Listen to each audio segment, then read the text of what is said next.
The auctioneer's hammer struck wood like a death sentence. Eliza Moore stood on the raised platform in the center of Willow Creek's main street, her little brother Noah clinging to her skirts, while men below shouted numbers like she was livestock. $20, $30, $45.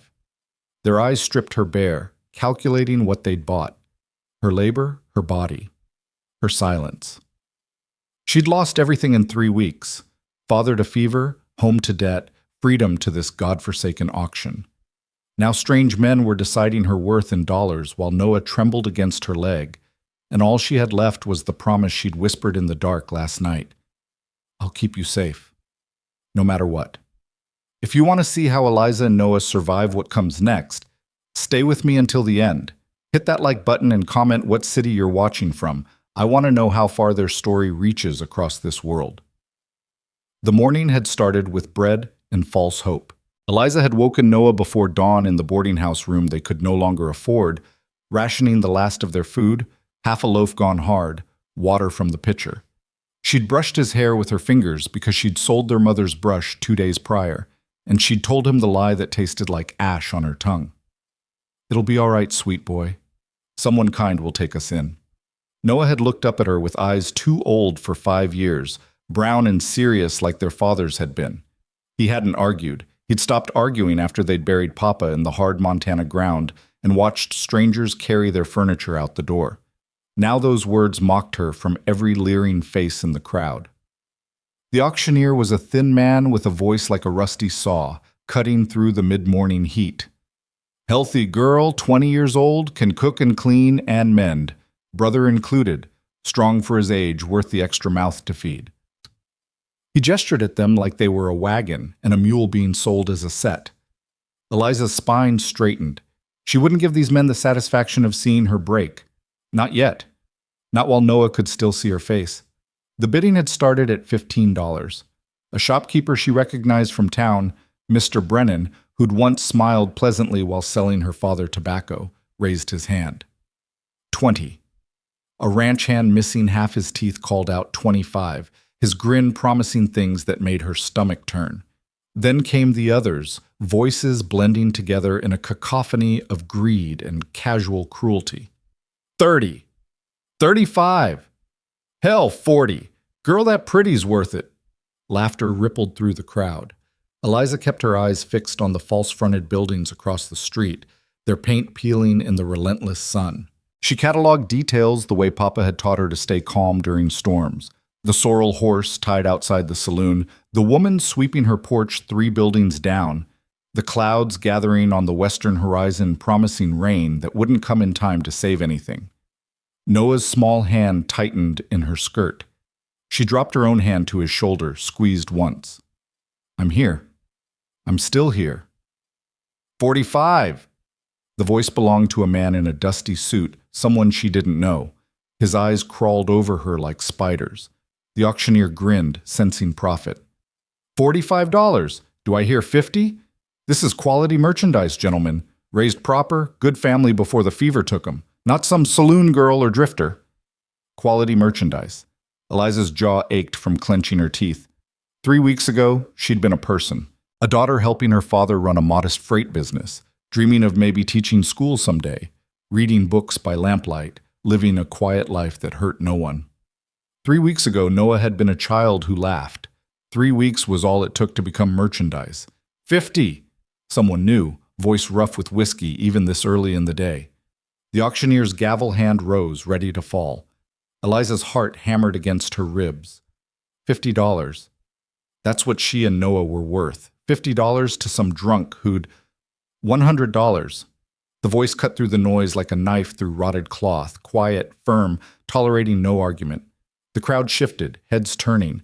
Eliza's gaze snapped toward the speaker before she could stop herself. He stood at the back edge of the crowd, apart from the others. Tall, maybe 6 feet, with the kind of weathered face that came from years under the Montana sun. Lean angles, sun-creased eyes, a jaw dark with several days' stubble. His clothes were work-worn but clean. Brown canvas pants, a faded blue shirt, a hat pushed back enough to show dark hair threaded with early gray. He held himself with the stillness of a man who'd learned patience the hard way. and his eyes, slate gray steady, met hers for just a moment before shifting to the auctioneer. There was no hunger in that look, no calculation of what he'd bought, just something else, something Eliza couldn't name through the rushing in her ears. The crowd had gone quiet. Men exchanged glances, some hostile, some merely curious. The drunk who'd bid 50 turned to stare. $100, the stranger repeated, his tone unchanged. Cash, right now.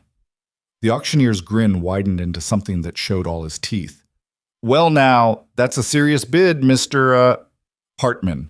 Caleb Hartman. Mr. Hartman here bids $100. The auctioneer's voice climbed toward the sky, toward whatever merciless god oversaw such transactions. Any counteroffers? 100 going once?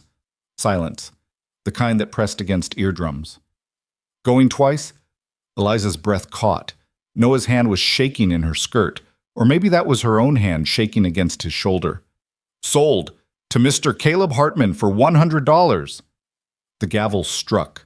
The sound echoed off the buildings like a gunshot. And just like that, Eliza Moore and her brother Noah belonged to a stranger whose eyes held something she didn't dare hope was kindness. The transaction took place in the land office adjacent to the auction street, paperwork signed and witnessed while Eliza and Noah stood against the wall like furniture waiting to be claimed. Caleb Hartman counted out bills with work-roughened hands, his movements economical, never wasting motion. He signed his name in a clear, practiced script that surprised her. Most ranch hands she'd known could barely scratch an X. The auctioneer pocketed his commission with visible satisfaction. Pleasure doing business, Mr. Hartman. You got yourself a good worker there, and the boy'll grow into useful soon enough. Hartman's only response was a slight tightening around his mouth. He collected the papers, folded them into his shirt pocket, and turned toward Eliza and Noah without ceremony. You two had breakfast? The question landed like something from another world. Eliza blinked, thrown completely off balance. What? Breakfast. His voice was patient, almost gentle. Have you eaten today? She'd schooled herself not to cry. Tears were a luxury she'd surrendered along with everything else. But something about the simple directness of the question, asked in that quiet tone, cracked something inside her chest. No, she managed. No, we haven't. He nodded once, as if this confirmed something he'd already suspected. There's a decent place 2 streets over. Come on. He walked toward the door, clearly expecting them to follow. Eliza and Noah exchanged a glance, hers questioning, his terrified, before she took her brother's hand and moved after their new owner. The morning sun hit like a hammer after the land office dimness. Eliza squinted against it, keeping Noah close as they followed Hartman's tall figure down the boardwalk. Men watched them pass with knowing smirks and speculative eyes. A woman in a green dress pulled her skirts aside pointedly, as if poverty and desperation were contagious. Hartman seemed to notice none of it. He walked with purpose, but not hurry, his boots steady on the weathered planks. At the corner he paused, waiting until they caught up, then continued without comment. The restaurant he led them to was small but clean, Martha's Kitchen, according to the painted sign. The smell of bacon and fresh bread hit Eliza's empty stomach like a physical blow. She wavered on her feet. Hartman's hand touched her elbow, steadying her. The contact was brief, impersonal, gone before she could react. Easy. Sit down before you fall down. He guided them to a corner table, away from the few other patrons. When the woman who ran the place, Martha herself, presumably, approached with a skeptical expression, Hartman didn't waste words. 3 plates. Eggs, bacon, potatoes, biscuits, whatever pie you've got. Coffee for me, milk for them. Martha's eyebrows climbed toward her hairline as she looked at Eliza and Noah, clearly drawing conclusions. But Hartman's steady gaze and the coins he placed on the table forestalled whatever comment she'd been preparing. She gathered the coins and retreated toward the kitchen, disapproval written in every line of her spine. Silence settled over their table like dust. Noah pressed against Eliza's side, his face half hidden in her sleeve. She kept her own gaze on the scarred tabletop, trying to make sense of what was happening. Men who bought women at auction didn't feed them in public restaurants. They didn't ask about breakfast. They took what they'd paid for and, "My name's Caleb Hartman," the man across from them said, interrupting her spiraling thoughts. I run a cattle ranch about 2 hours northwest of here, up in the foothills. It's remote. Nearest neighbor's 5 miles. House is solid, barn sound, works hard but honest. Eliza forced herself to meet his eyes. In the restaurant's dimmer light, they looked more blue than gray, serious and direct. Why did you buy us? The bluntness of her own question surprised her. But if she was going to survive whatever came next, she needed to understand the rules. Something flickered across Hartman's face, approval maybe, or recognition of kindred directness. Because somebody needed to, and I could afford it. That's not an answer. It's the only answer I've got. He leaned back as Martha returned with coffee and milk, waiting until she'd left again before continuing. I'm not going to lie to you. Ranch life is hard, especially for someone who hasn't done it before. Work starts before dawn, doesn't end until dark. Winter's brutal up in the foothills. You'll earn your keep. Doing what? Eliza's voice came out harder than she'd intended. Exactly what am I expected to earn? Understanding dawned in his eyes, followed by something that might have been offense if it hadn't been tempered with patience. Cooking, cleaning, mending, same as you'd do in any household. There's been no woman at my place for 3 years, and it shows. I need help running the house, not... He stopped, jaw tightening. Not anything else. The words hung in the air between them, heavy with implication and denial both. Martha returned with plates piled high with food, more food than Eliza had seen in weeks. The smell made her head swim. Noah's eyes went wide. Eat, Hartman said quietly. Both of you, take your time.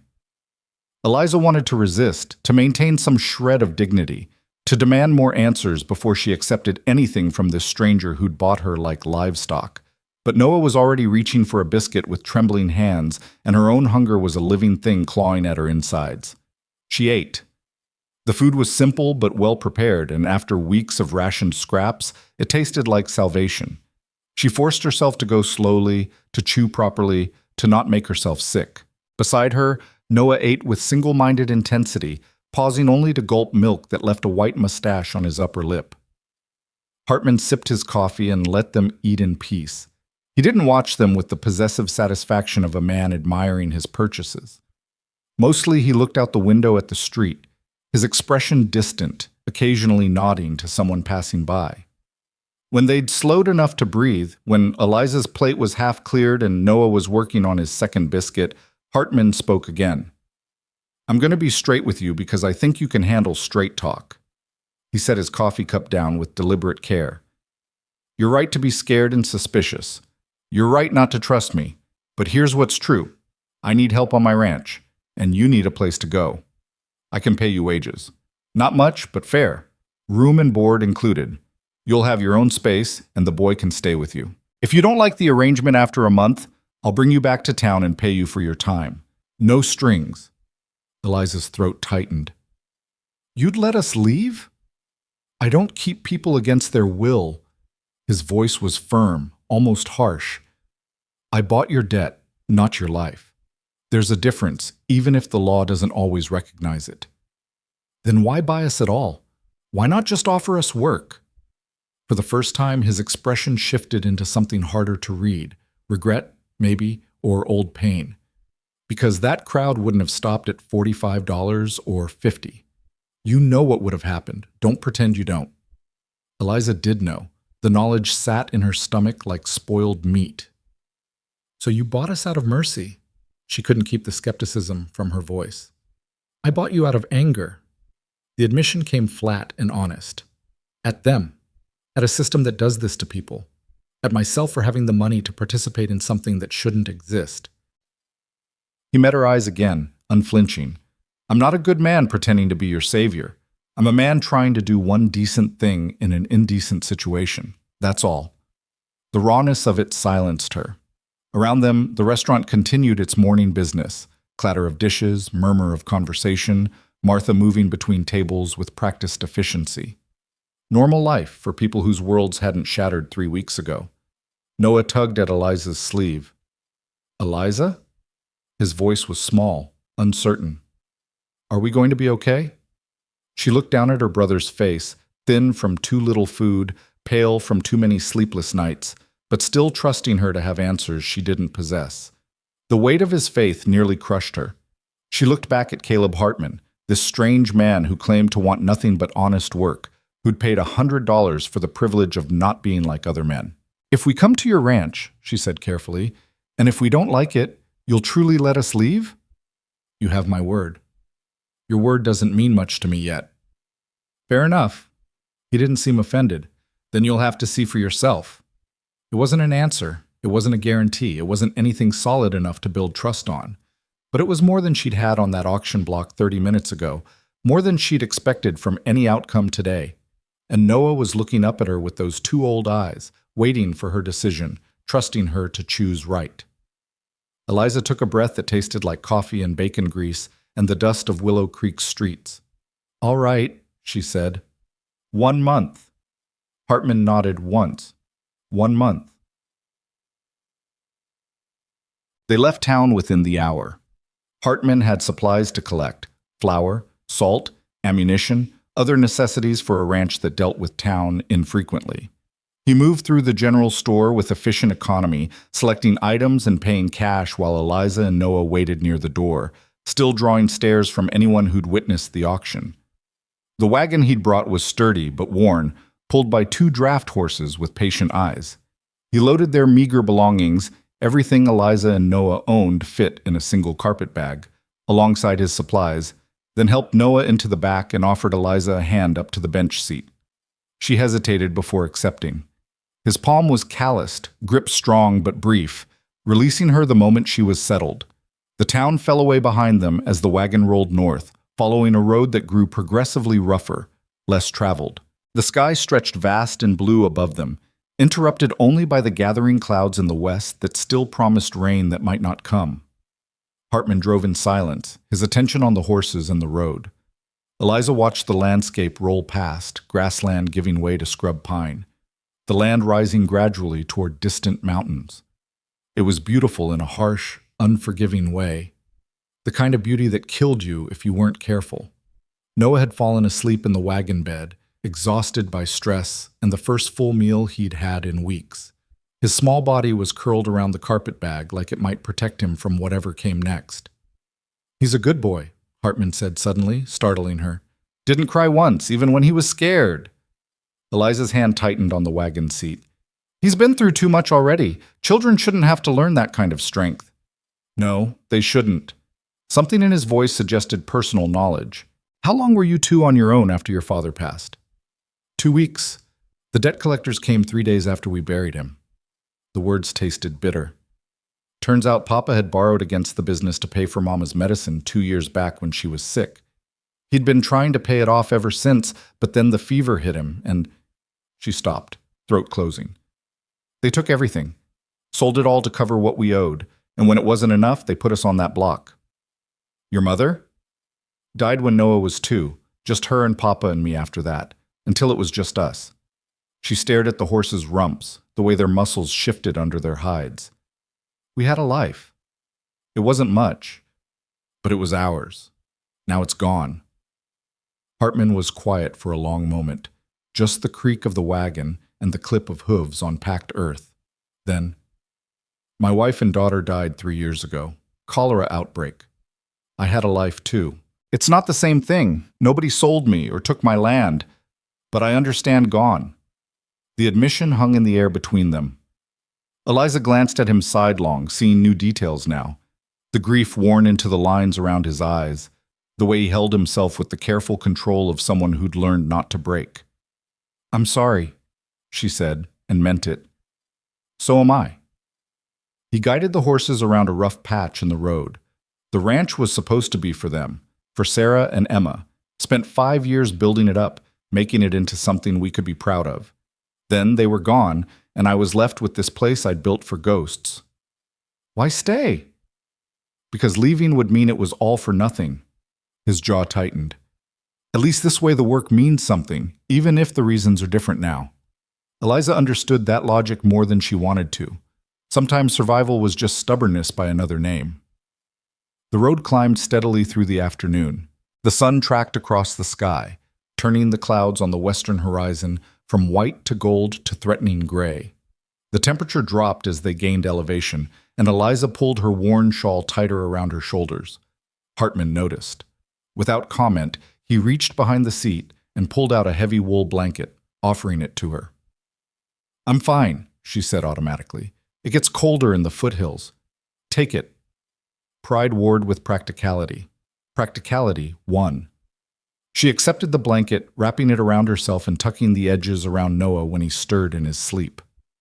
They passed the time in sporadic conversation, Hartman pointing out landmarks, explaining the layout of his land, describing the work that would need doing. Eliza listened, cataloging information, trying to build a mental picture of the life she'd agreed to try. The ranch, he explained, ran about 300 head of cattle, though that number fluctuated with the seasons. He employed 2 hands who lived in the bunkhouse and handled most of the range work. His herd was small compared to some of the big operations, but he preferred it that way. More control, less chaos. The house itself was 2 stories, log construction, built solid to withstand mountain winters. 4 bedrooms upstairs, kitchen and living space down. A root cellar for storage, a smokehouse, a chicken coop that currently housed exactly 3 chickens because he kept forgetting to check for eggs. "Place needs a woman's hand," he admitted, almost sheepish. "I can run cattle and mend fence and break horses, but I'm not much for keeping a house proper. Been living like a bachelor too long." "What about your ranch hands?" Eliza asked. "Do they expect meals?" "They cook for themselves in the bunkhouse mostly, but having someone who could make a decent meal wouldn't hurt morale." He glanced at her. "I'm not expecting miracles, just edible food and clean shirts occasionally. I can manage that." She'd been running her father's household since she was 15. Cooking and cleaning were skills she possessed, even if everything else in her life had fallen apart. The landscape continued to change as they climbed. More trees now, pine and aspen, the air sharper and cleaner. Wildlife appeared in glimpses. Deer bounding away from the road, an eagle circling overhead, something that might have been a fox disappearing into underbrush. Beautiful and brutal and utterly indifferent to human suffering. The sun was lowering toward the mountains when Hartman pointed ahead. "There. That's home." Eliza followed his gesture and saw it, a valley nestled between 2 ridges, a creek running silver through its center, and on a slight rise above the water, a collection of buildings that somehow looked both substantial and lonely at the same time. The main house was exactly as Hartman had described. 2 stories of weathered logs, a wide porch wrapping the front, windows reflecting the late afternoon light.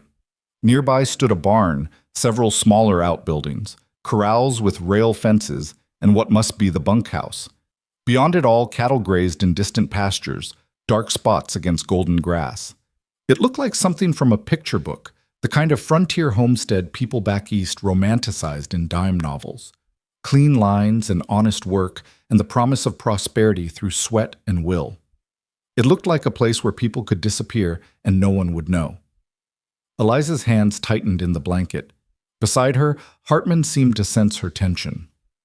"I know how it looks," he said quietly.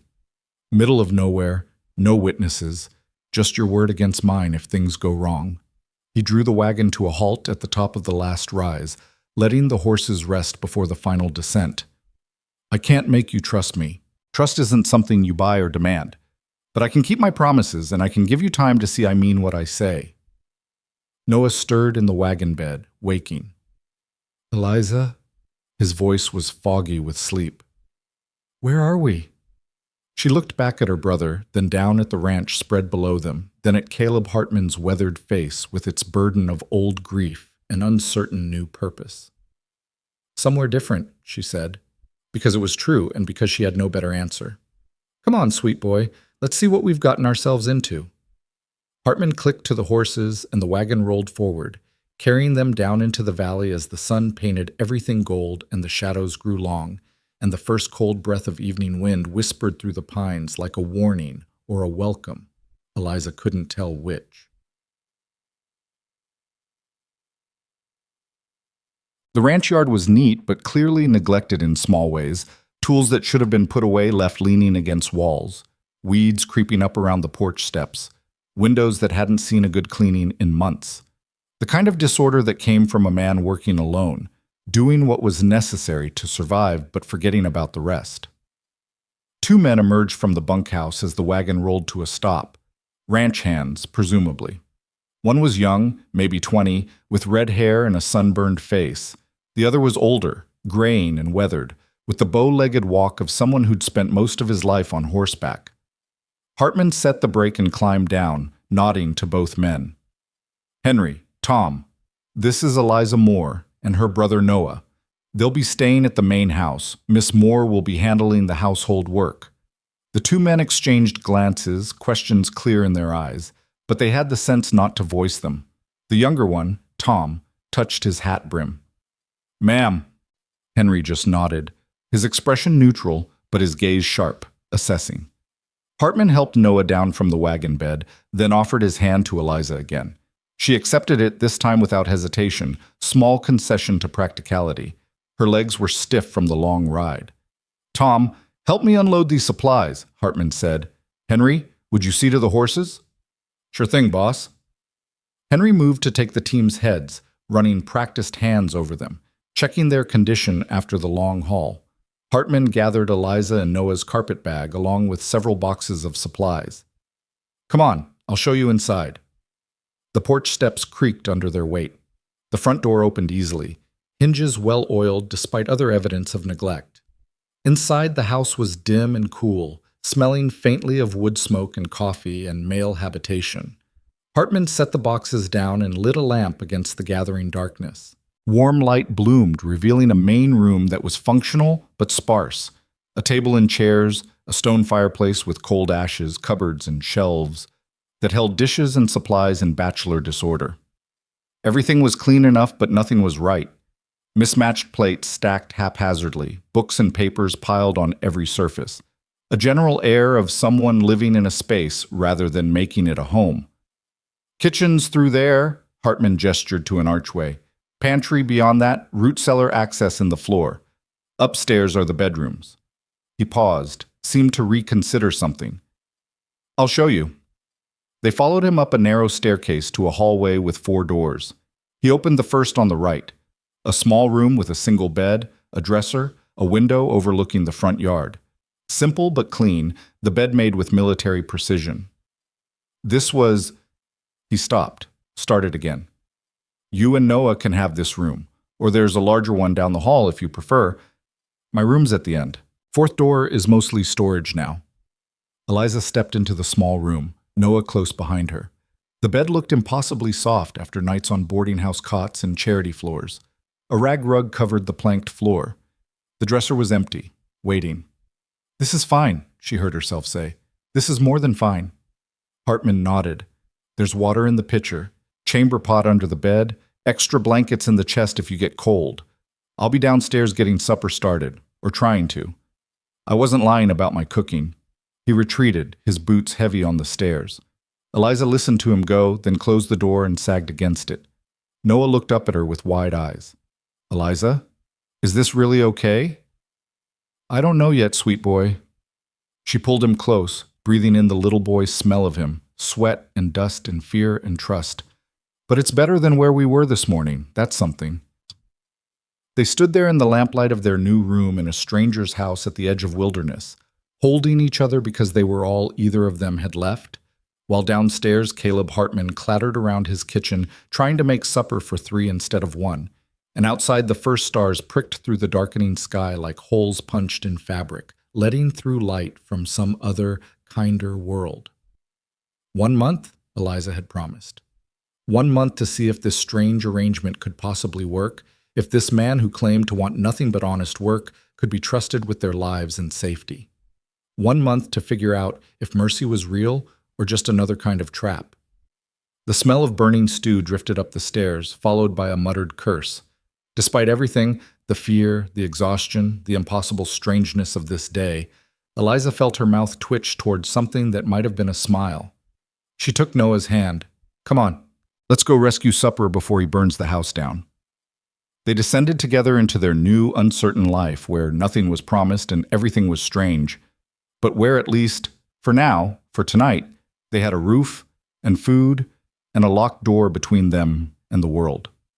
It would have to be enough. The stew was salvageable, barely. Eliza had arrived in the kitchen to find Hartman staring at a pot of what appeared to be beef and vegetables that had adhered themselves to the bottom with alarming determination. He'd looked up at her entrance with an expression caught between chagrin and relief. "I can admit when I'm outmatched," he'd said, stepping aside.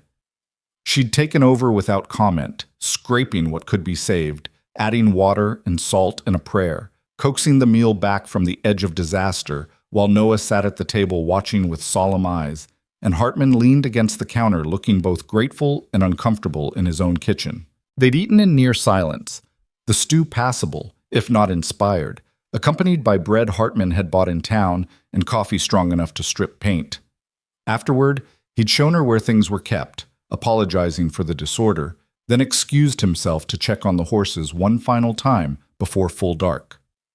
That first night, Eliza had lain awake in the small upstairs room, Noah curled against her side, listening to the unfamiliar sounds of this place. Wind in the pines, cattle lowing in distant pastures, the creak of the house settling. Hartman's boots on the stairs as he retired to his own room at the far end of the hall, the soft click of his door closing. She'd counted her breaths and told herself they'd survived the first day. Tomorrow would bring its own trials. Tomorrow came with dawn light and the smell of coffee already brewing downstairs. Eliza woke to find Noah still sleeping, his face relaxed in a way it hadn't been for weeks. She slipped from the bed carefully, pulled on her dress, the only decent one she owned, and descended to find Hartman at the kitchen table, paper spread before him, a cup steaming at his elbow. He looked up at her entrance. "Morning, coffee's hot." "Thank you." She poured herself a cup, the bitter warmth steadying her. "What time do you normally eat breakfast?" "Sunup usually, but there's no rush today." He gathered his papers, ledgers she saw, columns of numbers tracking expenses and income. "Thought you might need time to settle in, figure out where things are." "I'd rather start working." The words came firm. She needed purpose, needed to feel like she was earning her keep rather than accepting charity. That was the arrangement. Something flickered in his expression. Respect, maybe. "All right. Henry and Tom will be expecting food around noon. Nothing fancy. They're easy to please." "And you?" "I eat when there's time." He stood, draining his coffee. "I'll be out in the south pasture most of the day, mending fence. If you need anything, I'll manage." He nodded, collected his hat from its peg by the door, and left. Through the window, she watched him cross the yard to the barn, his stride long and purposeful, a man who knew his work and found solace in it. Eliza set down her cup and surveyed the kitchen with a more critical eye than she'd been able to manage last night. The disorder was even worse in daylight. Crusty pans stacked haphazardly, flour scattered across the counter, a pot with something growing in it shoved to the back of the stove. 3 years of bachelor living, he'd said. It showed in every corner. She rolled up her sleeves and got to work. By the time Noah woke and came downstairs, rubbing sleep from his eyes, she'd made significant progress. The dishes were washed and stacked properly, the counters scrubbed, the stove cleaned until it shone. She'd found eggs in the chicken coop, more than 3 chickens' worth, suggesting Hartman's count had been optimistic, and made Noah a breakfast of scrambled eggs and toasted bread with butter she'd discovered in the cold cellar. "Eliza?" Noah's voice was tentative. "Is this really where we're going to stay?" She sat across from him, watching him eat. "For now, sweet boy. For a little while, at least." "Mr. Hartman seems nice." "He seems decent," she corrected carefully. "There's a difference. We don't know him yet."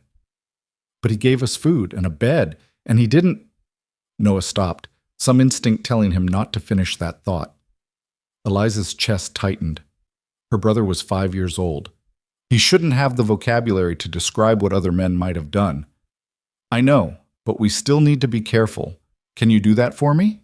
He nodded seriously, that too-old expression settling over his features again. After breakfast, she set him to simple tasks, gathering eggs, sweeping the porch, while she tackled the pantry. It was better stocked than she'd expected. Flour, sugar, cornmeal, dried beans, salt pork, canned vegetables, coffee in abundance. Hartman might not cook well, but he kept supplies enough to weather isolation. She was elbow deep in reorganizing shelves when the kitchen door opened and Tom, the younger ranch hand, poked his red head in. "Begging your pardon, ma'am, but Henry was wondering about dinner." Eliza glanced at the clock on the mantel. Nearly noon already. 20 minutes, she said. "Is stew acceptable?" "Stew's more than acceptable, ma'am. Anything that ain't beans and hardtack is a gift from heaven." He grinned, boyish and open. "We heard the boss brought someone back from town, but we didn't expect—" He stopped, seeming to realize that finishing that sentence might be unwise. "Didn't expect what?" Eliza's voice came out sharper than intended. Tom's grin faded. "Didn't expect someone who could actually cook, ma'am. That's all." He touched his hat and retreated quickly. Eliza watched him go, then turned back to her stove. What had they expected? What had Hartman told them? Or perhaps more importantly, what hadn't he told them? She made stew from yesterday's salvaged remains plus fresh vegetables from the root cellar, biscuits from scratch, coffee, strong and black. When she rang the dinner bell, found hanging by the back door, Henry and Tom appeared with gratifying speed. They ate at the kitchen table, caps removed, manners rough but present. Henry was the quieter of the two, watching her with shrewd eyes that missed nothing. Tom provided enough conversation for both of them, chattering about the cattle and the weather and how the south fence was in worse shape than anyone had thought. "Boss'll be out there till dark," he said around a mouthful of biscuit. "That whole section needs replacing, not just mending." "How long have you both worked here?" Eliza asked, refilling their coffee cups. 3 years for me," Henry said. "Came on right after—" He stopped, glanced at Tom. "Right after Mrs. Hartman passed," Tom finished, apparently less cautious. "Boss needed help and I needed work. Been here about a year and a half myself." He sopped up stew with his biscuit. "He's a fair man, the boss. Pays on time, doesn't ask more than a body can give, minds his own business mostly." "Mostly?" Eliza caught the qualifier. Tom shrugged. "He's private. Doesn't talk much about personal matters. Keeps to himself in the house, us in the bunkhouse. Everyone respects the boundaries." He met her eyes directly. "But he's decent. I've worked for men who weren't. There's a difference." The same word she'd used with Noah that morning. Decent, not nice. A careful distinction. They finished their meal and returned to work, Tom whistling as he went, Henry with a nod of thanks that felt more meaningful than words. Eliza cleaned up their dishes and started on supper preparations, something that could simmer for hours until Hartman returned. Noah appeared at her elbow. "Eliza, there's chickens in the yard." "I know, sweet boy, they're supposed to be there." "Can I feed them?" She found grain in the pantry, showed him how to scatter it, watched from the window as he crouched in the dirt, solemnly distributing breakfast to birds who pecked around his feet with complete indifference to his reverence. The sight made her throat ache. He was still a child, despite everything. He deserved chickens and dirt and the simple pleasure of feeding things that needed feeding. The afternoon stretched long. Eliza worked her way through the house, room by room, restoring order from chaos. She didn't touch Hartman's bedroom. That felt like a violation of the careful boundaries Tom had mentioned, but the rest of the house received her attention. She swept and scrubbed, organized and straightened, opened windows to air out rooms that had been closed too long. In the parlor, she found photographs on the mantel, dust-covered but carefully placed. A woman with kind eyes and dark hair. A little girl, maybe 3 years old, laughing at something beyond the camera's frame. Hartman younger, his face less weathered, standing behind them with his hands on the woman's shoulders. Sarah and Emma, she realized. The family he'd lost. She dusted the frames carefully and left them exactly where they'd been. The sun was setting when Hartman finally returned, his shirt dark with sweat, his face lined with exhaustion. He stopped in the kitchen doorway, taking in the transformed space with something like shock. "You didn't have to—" he started. "I did, actually." Eliza ladled stew into a bowl, set it at his place with fresh biscuits and coffee. "That was the arrangement. Sit down before you fall down." Her own words from yesterday morning thrown back at him. His mouth twitched towards something that might have been a smile. He sat. She let him eat in peace, busying herself with cleaning, while Noah drew pictures at the far end of the table with a stub of pencil and paper she'd found. Hartman ate methodically, like a man refueling rather than enjoying food, but he cleaned his bowl and accepted seconds without prompting. "The house looks good," he said finally, "better than it has in years." "It needs more than one day's work." She refilled his coffee. "But it's a start." "How was your day otherwise? Any problems?" "Your ranch hands are polite. The chickens are confused about their coop. The pantry was a disaster, but it's organized now." She hesitated. "I found the photographs. I didn't move them." His jaw tightened briefly. "I appreciate that." They fell into silence, not quite comfortable, but not hostile either. The kind of quiet that existed between people still learning each other's boundaries, still figuring out what to say and what to leave unspoken. Noah's head was drooping over his drawing. Eliza wiped her hands on her apron. "I should get him to bed. We'll be up early tomorrow." "Eliza," Hartman's voice stopped her at the doorway. "Thank you, for today, for—" He gestured vaguely at the clean kitchen, the order restored. "For making this feel less like a place where I'm just waiting out time." The honesty of it caught her off guard. "You're welcome," she managed. She gathered Noah and carried him upstairs, his weight warm and trusting against her shoulder. In their small room, she changed him into his nightshirt and tucked him into bed, brushing hair back from his forehead. "Eliza?" His voice was drowsy. "I like it here. Is that okay?" Her heart cracked a little. "Yes, sweet boy. That's okay. Mr. Hartman's nice. Decent," she corrected gently. "Remember?" But Noah was already asleep, his breathing evening out into the deep rhythm of childhood exhaustion, finally finding safety enough to rest. Eliza stood at the window, looking out over the ranch yard silvered by moonlight. In the distance, she could hear cattle, nightbirds, wind through pines. Below, lamplight still glowed in the kitchen window. Hartman hadn't come upstairs yet. She thought about his words. "A place where I'm just waiting out time." She understood that feeling more than she wanted to admit. The last 3 weeks had been exactly that, waiting for the next disaster, the next loss, suspended between a life that was gone and a future that looked like nothing but darkness. Maybe they were all just waiting out time here. Maybe that's all any of them could do. But Noah liked feeding chickens, and the stew had turned out well, and Hartman had looked at his clean kitchen with something like gratitude that seemed genuine. It wasn't much, but it was something. Eliza closed the curtains and lay down beside her brother, pulling the quilt over them both. One day survived. 29 more until she'd promised to make a decision. She closed her eyes and let exhaustion take her. There in a stranger's house at the edge of wilderness, while downstairs Caleb Hartman sat alone at his kitchen table, cradling cold coffee, staring at nothing, wondering if he'd made the right choice or just complicated his careful solitude beyond repair. The days fell into rhythm with surprising ease. Eliza woke before dawn, made coffee, started breakfast while the sky lightened from black to gray to gold. Hartman would appear, exchange morning greetings, eat quickly, and head out to whatever work demanded his attention that day. Henry and Tom followed similar patterns, punctual for meals, respectful in manner, increasingly comfortable with her presence. Noah thrived in ways that broke Eliza's heart with relief. Color returned to his cheeks. His laughter came more easily.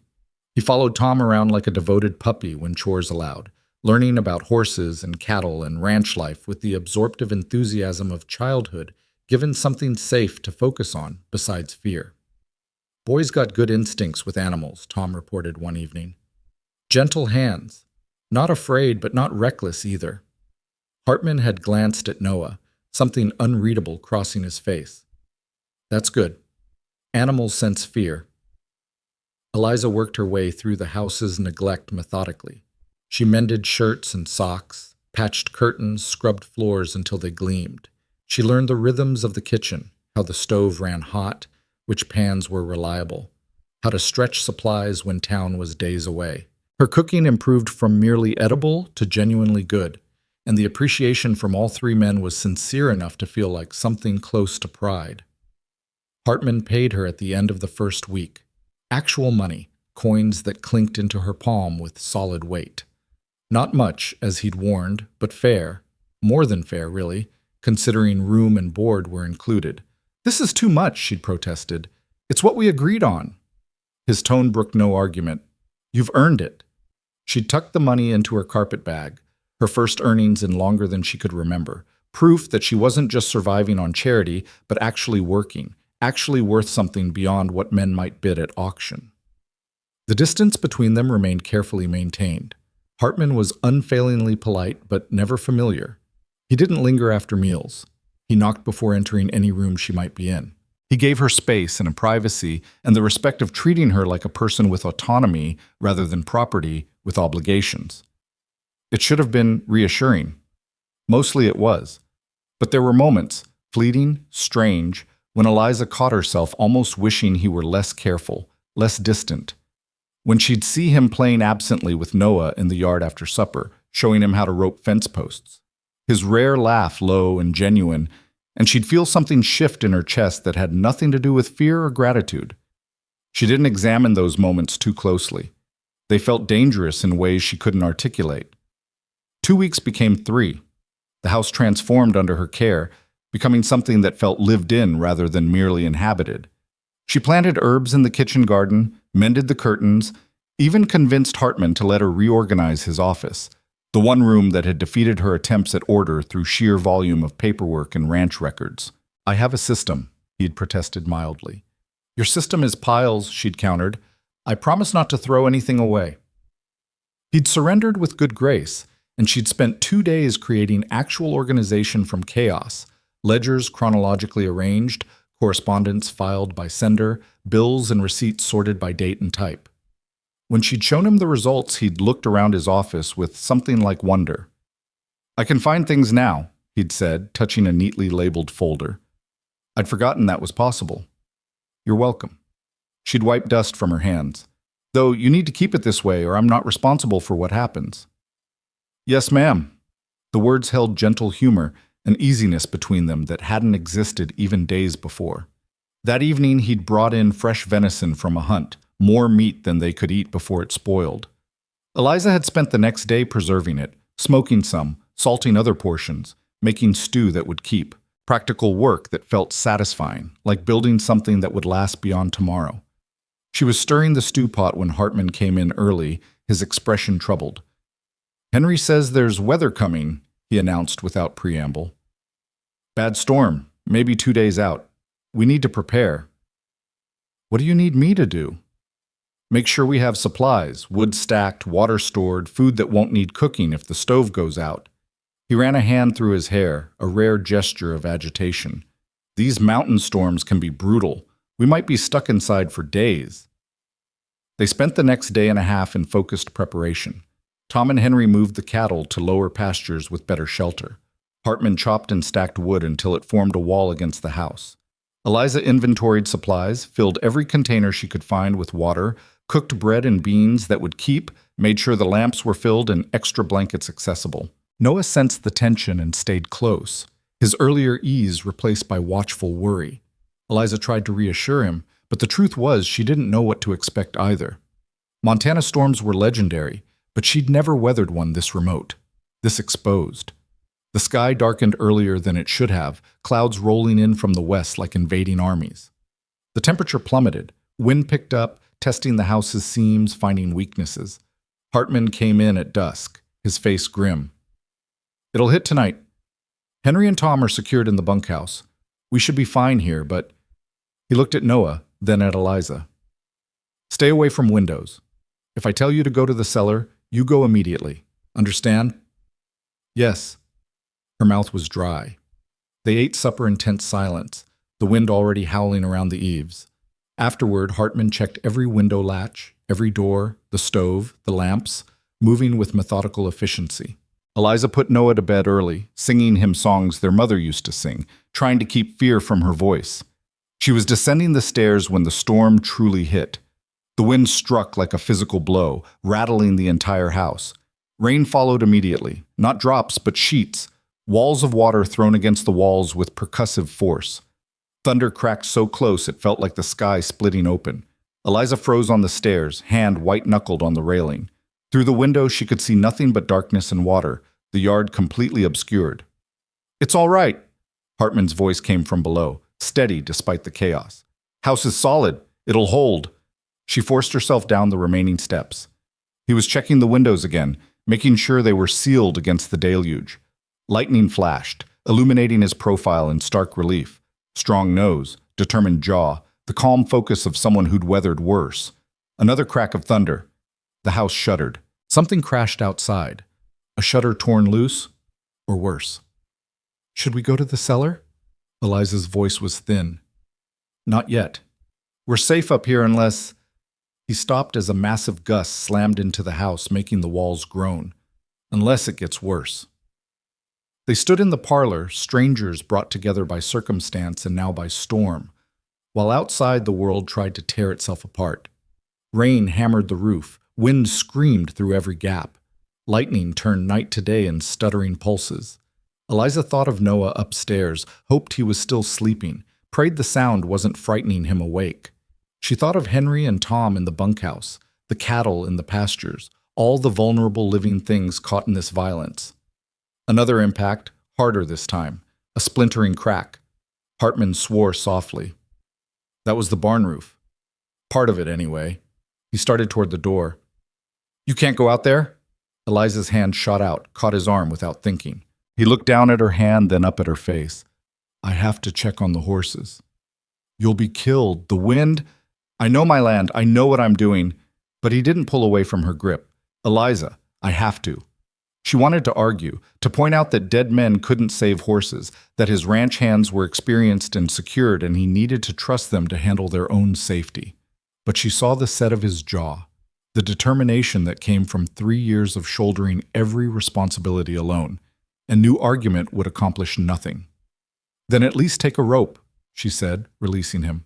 Tie yourself to the porch, so you can find your way back. He blinked, surprised, then nodded slowly. That's smart thinking. He found rope in the mudroom, secured one end to the porch railing, the other around his waist, pulled his hat low and his coat tight, and pushed open the door against the wind's resistance. The storm tried to rip him away immediately. Eliza watched from the doorway as he fought his way across the yard, rope playing out behind him, his figure appearing and disappearing in sheets of rain. Lightning flashed, thunder followed, wind howled. He vanished into the darkness toward the barn. Eliza waited, counting heartbeats, listening for sounds beyond the storm. Minutes stretched.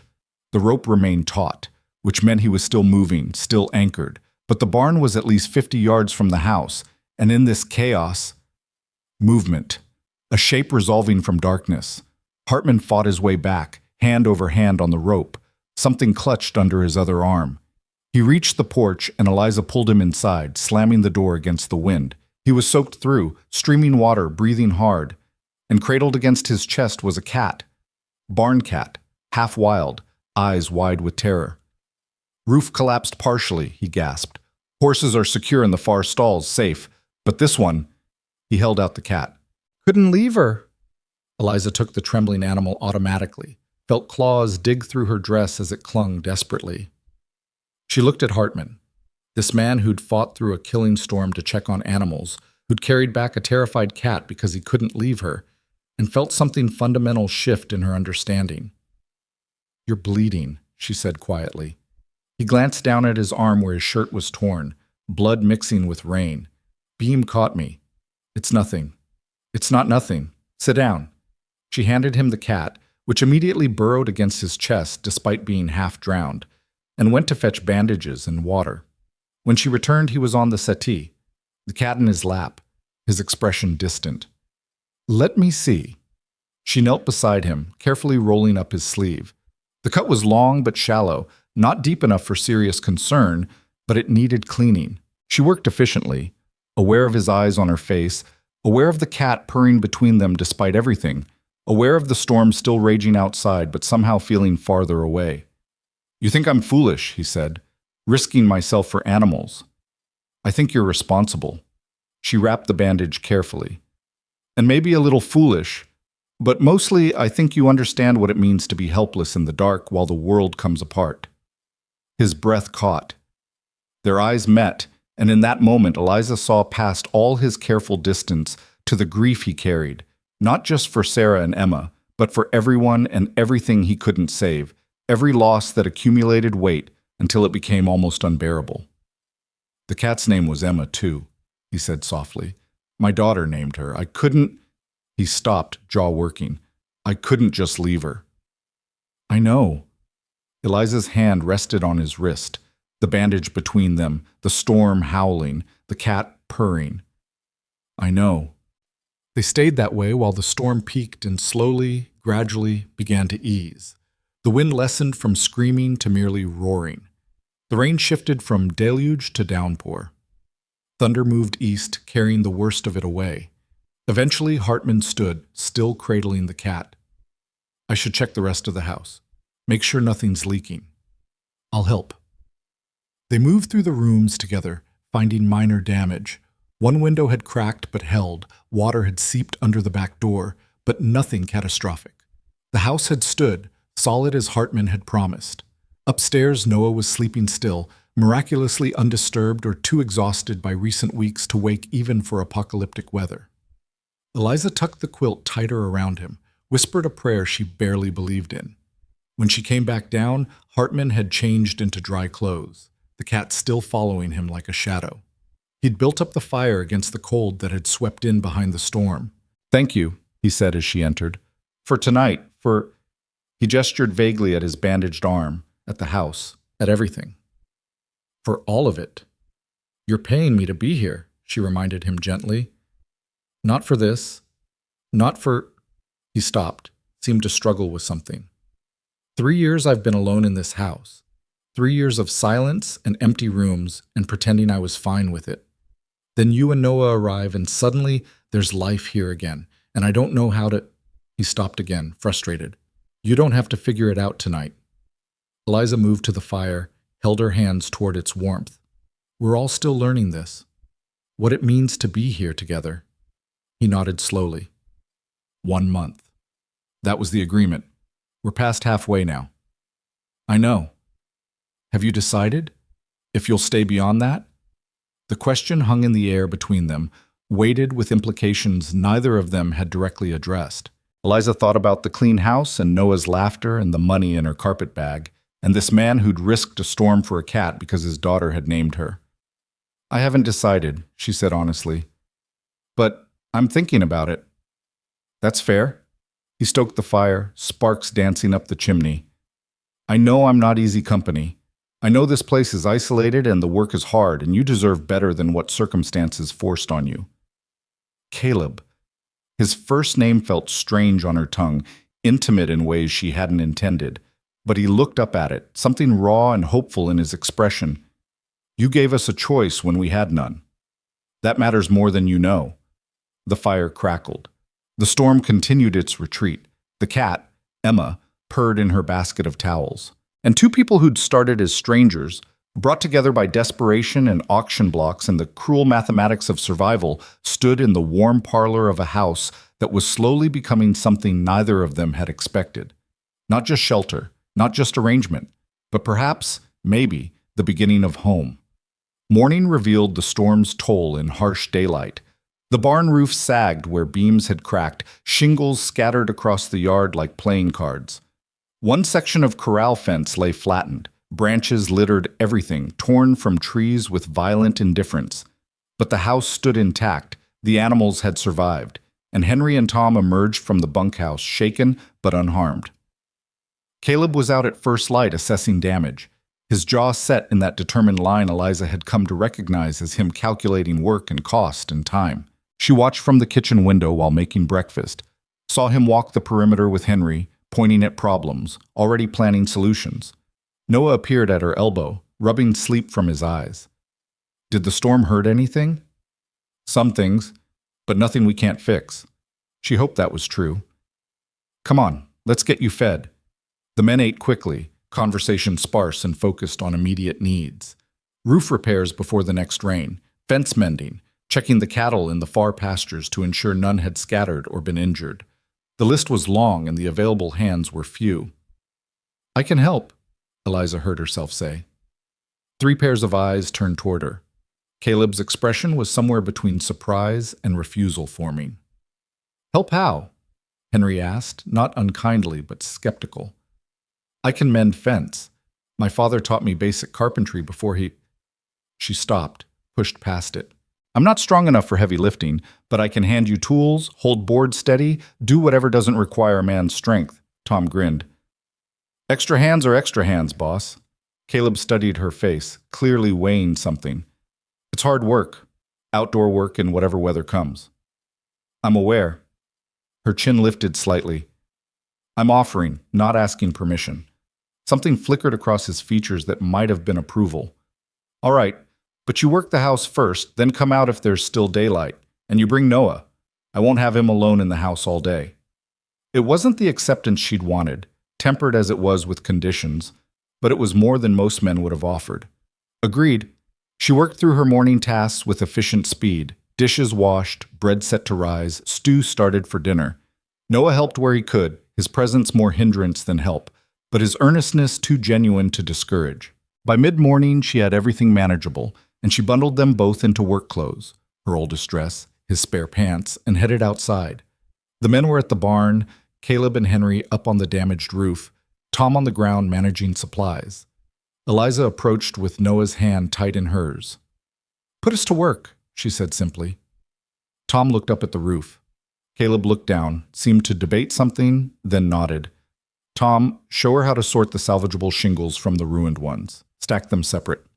Noah, you can help carry the good ones to Tom when Miss Moore says they're ready. It was simple work, menial even, but it needed doing and freed Tom to handle more complex tasks. Eliza settled into it, developing a rhythm. Examine each shingle for cracks or warping, sort accordingly, hand the good ones to Noah, who carried them with solemn dedication to Tom's growing pile. The sun climbed higher.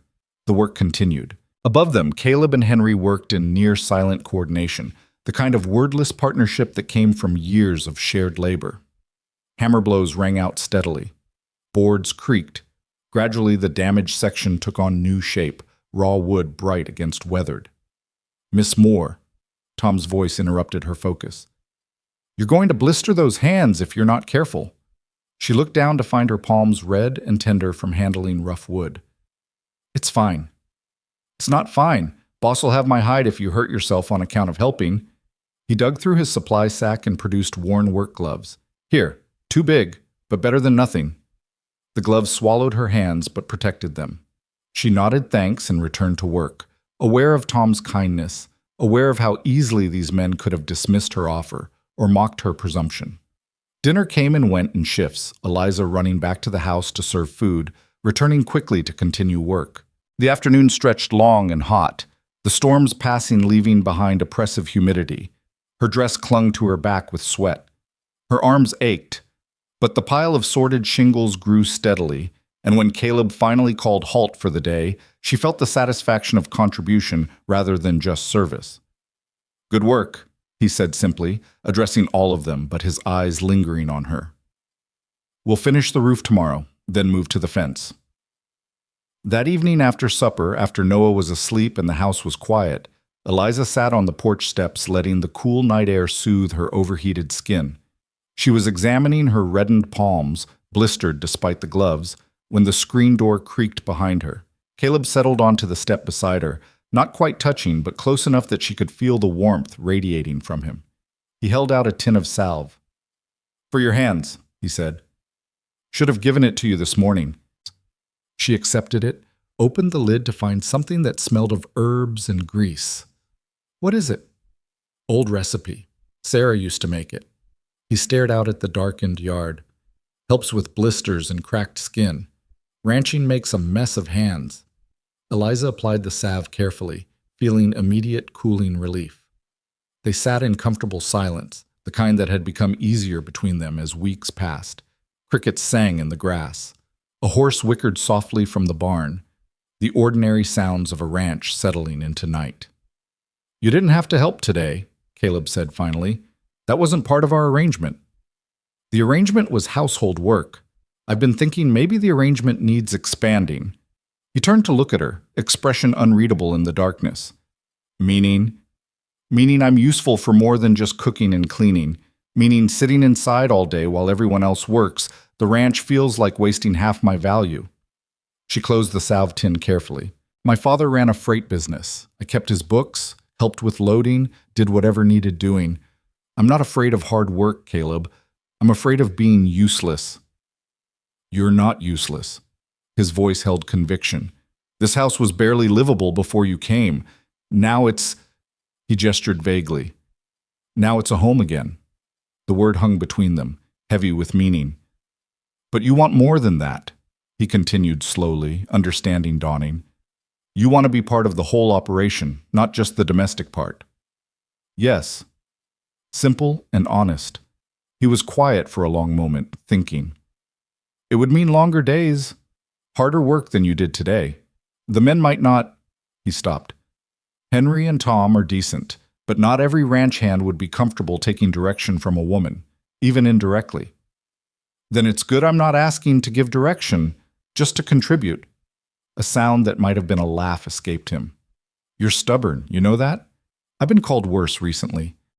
The reminder of the auction, of everything that had brought her here, sobered them both. Caleb's jaw tightened. All right, he said finally. If you want to help with ranch work, you can. But you don't overextend yourself. You listen when someone tells you something's not safe, and the moment it interferes with Noah's care, we reassess. Agreed? Agreed. Relief and satisfaction warmed her chest. And Eliza? He waited until she met his eyes. You're not proving your worth by working yourself into exhaustion. You already have worth. You understand that? The intensity in his voice, the directness of his gaze made her throat tight. I'm working on understanding it. Work faster. But his tone was gentle, almost teasing. I don't want to watch you run yourself into the ground trying to prove something that doesn't need proving. They sat a while longer in the darkness, close but not touching, until the chill drove them inside and they retreated to their separate rooms, separate spaces, still maintaining the careful distance that was beginning to feel less like safety and more like something else entirely. The next week solidified the new pattern. Mornings, Eliza managed the house and prepared food. Afternoons, she worked alongside the men, mending fence, organizing the tack room, helping move cattle between pastures. It was grueling work that left her exhausted, but it was also purposeful in ways that pure domestic labor wasn't. She was learning the ranch's rhythms, understanding its needs, becoming part of its operation rather than just adjacent to it. Noah thrived under the arrangement too. He shadowed Tom when Eliza was busy, learning about horses and cattle with eager fascination. The boy who'd stood silent and terrified on an auction block was slowly transforming into a child again, dirty-faced, scrape-kneed, chattering about calves and rope techniques and whether horses could understand human words. He's coming along good, Tom reported one evening. Got a natural way with animals, patient but not timid. Eliza felt pride swell in her chest. Her brother was healing. They both were. But the easy rhythm shattered on a Tuesday morning when 3 men rode into the ranch yard unannounced. Eliza was hanging laundry when she heard the horses. She looked up to see strangers, well-dressed by frontier standards, their horses fine-bred, their manner radiating the casual authority of men accustomed to getting their way. The lead rider was perhaps 40, handsome in a hard-edged way, his eyes calculating as they swept the property. Henry and Tom materialized from the barn, their postures tense. Caleb emerged from his house, his expression neutral, but his body language wary. "Help you, gentlemen?" His voice was carefully polite. The lead rider dismounted with practiced ease. "Caleb Hartman? I'm Richard Brennan. These are my associates, Mr. Pierce and Mr. Dalton." "Brennan." Eliza's hand stilled on the laundry, the shopkeeper from town who'd bid on her at the auction. What was he doing here? "I know who you are, Brennan. What do you want?" Caleb's tone had lost its politeness. "Just a neighborly visit. Wanted to see how you were managing after that storm." Brennan's smile didn't reach his eyes. "Heard you took some damage." "Nothing we can't handle." I'm sure. Brennan's gaze drifted past Caleb to where Eliza stood frozen by the laundry line. His smile widened, turning predatory. "But I also heard you made an interesting purchase in town a few weeks back. A girl and her brother, wasn't it?" The air seemed to crystallize, every person in the yard suddenly tense. "My household arrangements aren't your concern," Caleb said flatly. Oh, I think they might be. See, there's been talk. Talk about a man buying a woman at auction, bringing her out to his remote ranch where there's no one to witness. Well, anything. Brennan's voice dripped false concern. Folks worry about that sort of thing. About whether the girl came willingly. About whether she's being treated proper. Eliza's blood turned to ice. She understood immediately what was happening. This wasn't concern. This was threat wrapped in respectability. Caleb's hands had curled into fists. Miss Moore is employed here as household staff. She's paid fair wages, given proper accommodation, and treated with complete respect. If you're suggesting otherwise... I'm not suggesting anything, Hartman. Just observing that it looks mighty suspicious.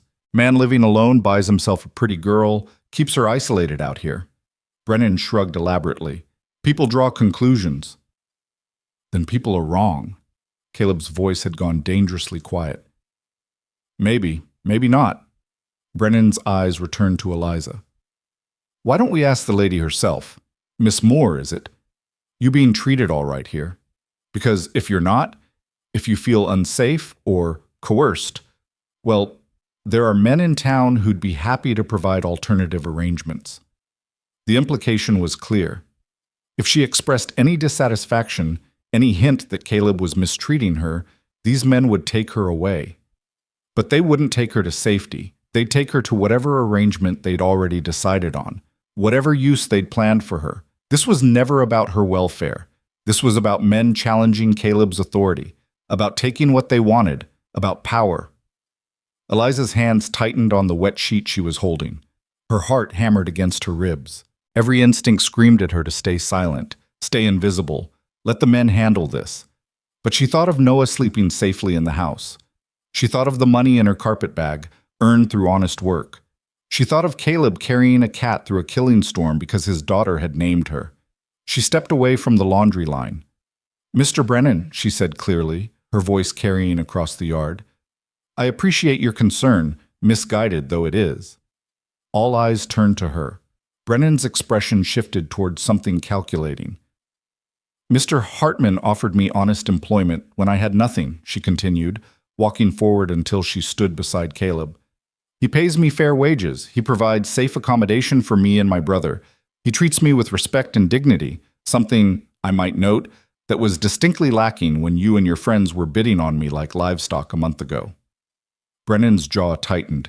Now see here. No, you see here. Liza's voice gained strength. I know exactly what this is. This isn't about my welfare. This is about you and men like you being angry that Caleb outbid you, that he gave me choice instead of ownership, that he's treating me like a person instead of property, and you can't stand it. That's a serious accusation, Pierce spoke up, his voice sharp. It's the truth. Eliza met his eyes steadily. I'm not a fool, Mr. Pierce. I know what you intended when you came here. You thought you'd find me miserable or frightened, that I'd beg to leave, and then you'd swoop in as rescuers while arranging something far worse than what I have now. The girl's been influenced, Dalton muttered. Probably threatened. The girl is standing right here and speaking for herself, Eliza snapped. Something none of you seem capable of respecting. Silence fell hard. Henry and Tom had positioned themselves strategically, she noticed. Not threatening, but ready, their loyalty clear. Caleb stood utterly still beside her, his presence solid and somehow reassuring even in the tension. Brennan's expression had gone cold. You're making a mistake, Miss Moore. We're offering you a way out. I don't need a way out. I need you to leave. Hartman, you going to let her speak to us like this? Caleb's laugh held no humor. Miss Moore is free to speak however she chooses. It's called respecting someone's autonomy. You should try it sometime. This isn't over, Brennan said flatly. There are laws about proper treatment of women, about moral conduct. You keep her out here isolated, people will talk, could bring the territorial marshal down to investigate. Let them investigate. Caleb's voice was steel. They'll find a woman working for wages, living in safety, making her own choices. What will you tell them? That you're angry I didn't let you use her however you'd planned? Brennan's face flushed dark. For a moment, Eliza thought he might actually draw a weapon, might escalate this from verbal confrontation to actual violence. But Henry's hand had drifted to his hip, Tom had shifted his weight forward, and apparently even Brennan's arrogance had limits. "We'll see," he said finally. "We'll just see how this plays out." He swung back into his saddle with barely controlled fury. Pierce and Dalton followed suit, their expressions varying degrees of hostile. They wheeled their horses and rode out fast, hooves churning up dust, leaving tension thick in their wake. Nobody moved until they were gone from sight. Then Caleb turned to Eliza, his face pale beneath his tan. "Are you all right?" "I don't know." Her hands were shaking now that the immediate threat had passed. "Did I just make everything worse?" "You told the truth." His voice was fierce. "And you did it with more courage than most people could manage. But they'll come back, or they'll cause trouble. They could—" Her breath was coming too fast, panic finally catching up. "Eliza." Caleb's hands gripped her shoulders gently, steadying her. "Look at me. We'll handle whatever comes. But you did nothing wrong. You hear me? Nothing." She nodded, not trusting her voice. Henry cleared his throat. "Boss, those men ain't going to let this go. Brennan's got influence in town. Could make things difficult." "I know." Caleb's jaw set in that determined line. "We'll deal with it. But nobody, and I mean nobody, is taking Eliza or Noah from this ranch unless they want to go." "We don't want to go." Noah's small voice piped up from the porch where he'd apparently witnessed everything, his face white and frightened. Eliza's heart cracked. She pulled away from Caleb and went to her brother, kneeling to gather him close. "It's okay, sweet boy. We're safe here." "But those men can't hurt us." She hoped desperately that was true. Tom spoke up quietly. "For what it's worth, Miss Moore, you did good. Standing up like that? Most people wouldn't have." "Most people haven't been where I've been." She stood, keeping Noah close. "Most people haven't had to choose between dignity and safety." The words hung in the air, stark and honest. Caleb was watching her with an expression she couldn't quite read, something fierce and protective, and maybe something else, something that made her pulse quicken despite everything. "Come on," he said finally. "Let's get back to work. Best thing we can do is carry on like normal." But normal had fractured. They all felt it, the awareness that their fragile peace had been threatened, that forces beyond the ranch were now interested in their business, that the careful arrangement they'd built might not be sustainable after all. That evening, Eliza was particularly quiet during supper, her mind spinning through possibilities and fears. Afterward, when the dishes were done and Noah was occupied with the cat, Caleb found her in the parlor staring at nothing. "You're worrying," he observed, settling into the chair across from her. "Of course I'm worrying. Those men could make real trouble." "They could try." He leaned forward, elbows on his knees. "But here's what matters. You have legal employment here. I have documentation. Your wages are recorded. Whatever story they try to tell, we have proof of the truth." "Proof doesn't always matter when men like that decide they want something." "No, it doesn't." His honesty was almost worse than reassurance would have been. "But I won't let them take you or Noah. Whatever it costs, whatever I have to do, you're safe here." The intensity in his voice made her look up, really look at him. He meant it completely, she realized. This wasn't just about honor or keeping his word. Somewhere in the past month, she and Noah had become something more than employees to him. Why? The question escaped before she could stop it. Why does it matter so much to you? You could have avoided all this trouble by just letting someone else buy us at that auction. Caleb was quiet for a long moment, his gaze distant. When he spoke, his voice was rough with old pain. 3 years ago, I stood in a churchyard and watched them lower my wife and daughter into the ground. I stood there and I couldn't do anything. Couldn't save them, couldn't protect them, couldn't change what had happened. I was completely powerless. He met her eyes. Then a month ago, I was in town and I saw you standing on that auction block with your brother clinging to your skirts, and I saw the men bidding on you, and I knew exactly what would happen if I walked away. And I couldn't let it happen again, couldn't stand by powerless again. So we're your second chance? She wasn't sure how she felt about that. Maybe. Or maybe you're just two people who needed help and I had the means to provide it. He rubbed a hand over his face, exhausted. I don't know anymore. All I know is that somewhere in the past month this stopped being about obligation or charity or trying to fix my failures. You and Noah, You've become part of this place, part of what makes it worth maintaining. The admission fell between them like a stone into still water, ripples spreading in ways neither could fully anticipate. Caleb, Eliza started, not knowing what she wanted to say.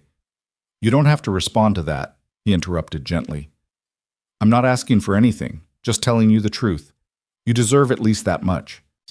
They sat in the lamplight of the parlor, years and grief and circumstance between them, while somewhere beyond the walls men plotted ways to shatter what they'd built, and neither Eliza nor Caleb knew how to protect it, except to keep showing up, keep working, keep choosing each other's safety over the easier path of giving in.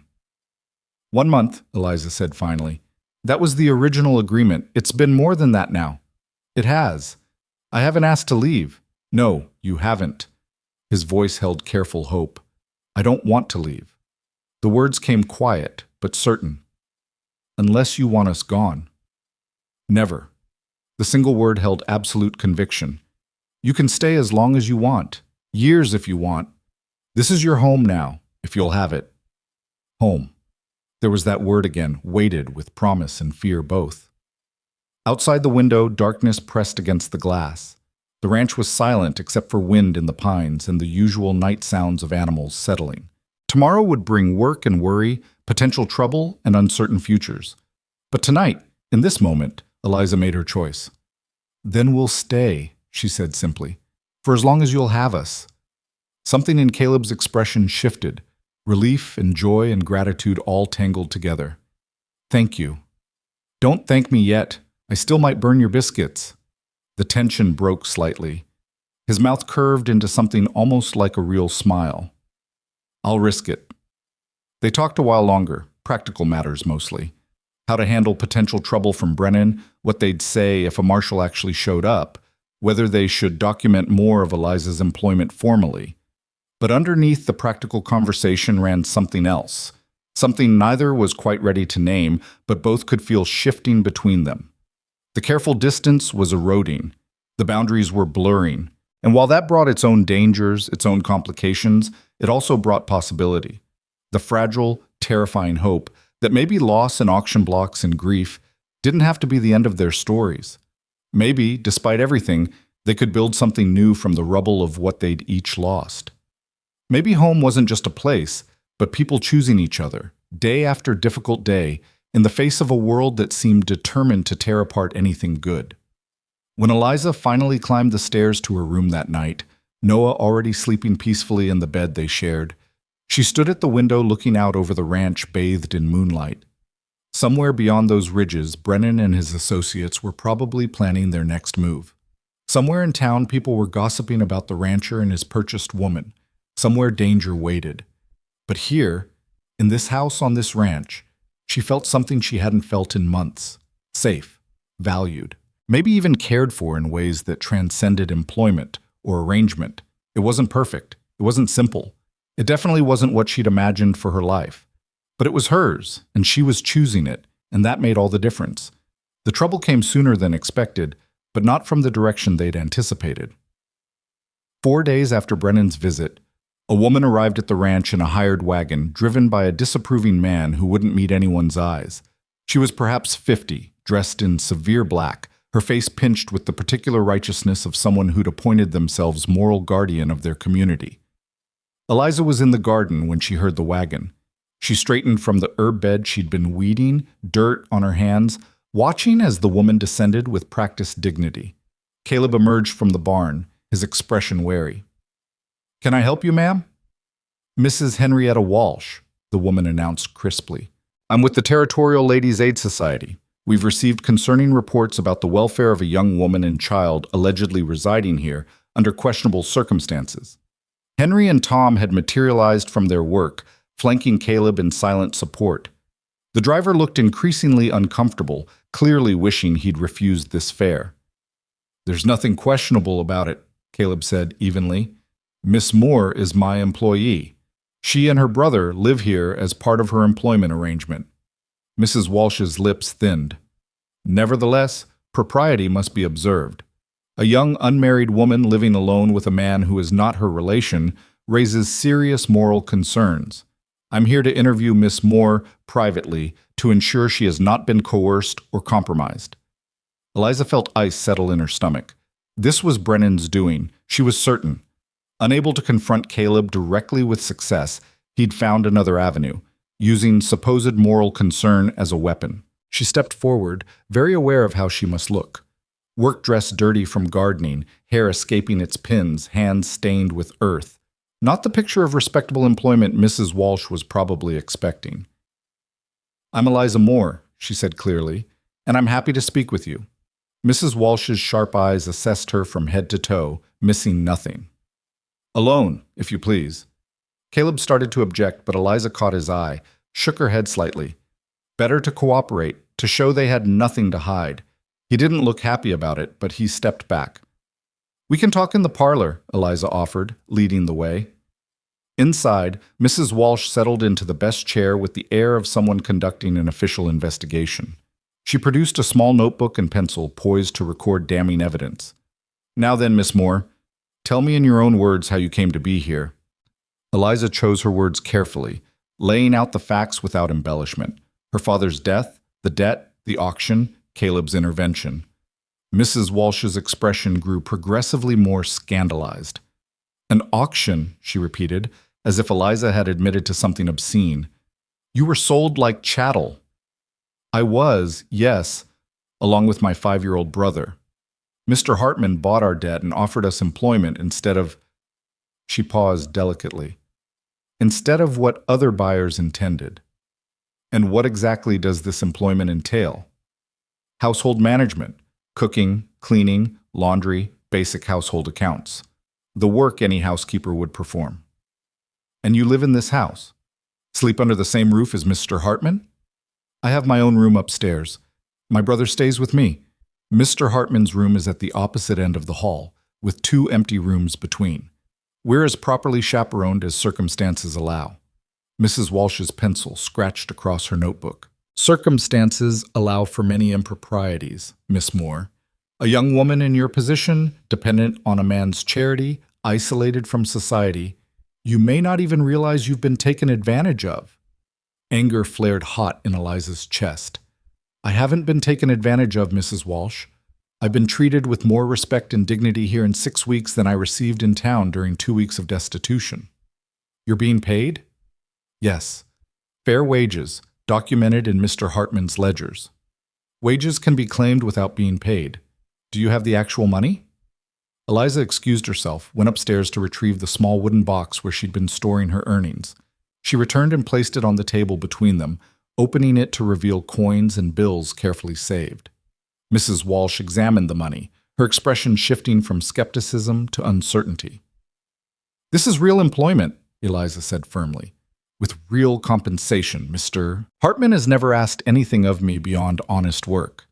He's never made improper advances, never threatened me, never treated me as anything other than a valued employee. If the Ladies' Aid Society is truly concerned with women's welfare, you should be celebrating situations like this rather than trying to dismantle them. Nevertheless, the appearance is of a man providing honest work to a woman and child who had nothing. If that offends propriety, then propriety is the problem, not this arrangement." Mrs. Walsh set down her pencil with a sharp click. "You're quite outspoken, Miss Moore."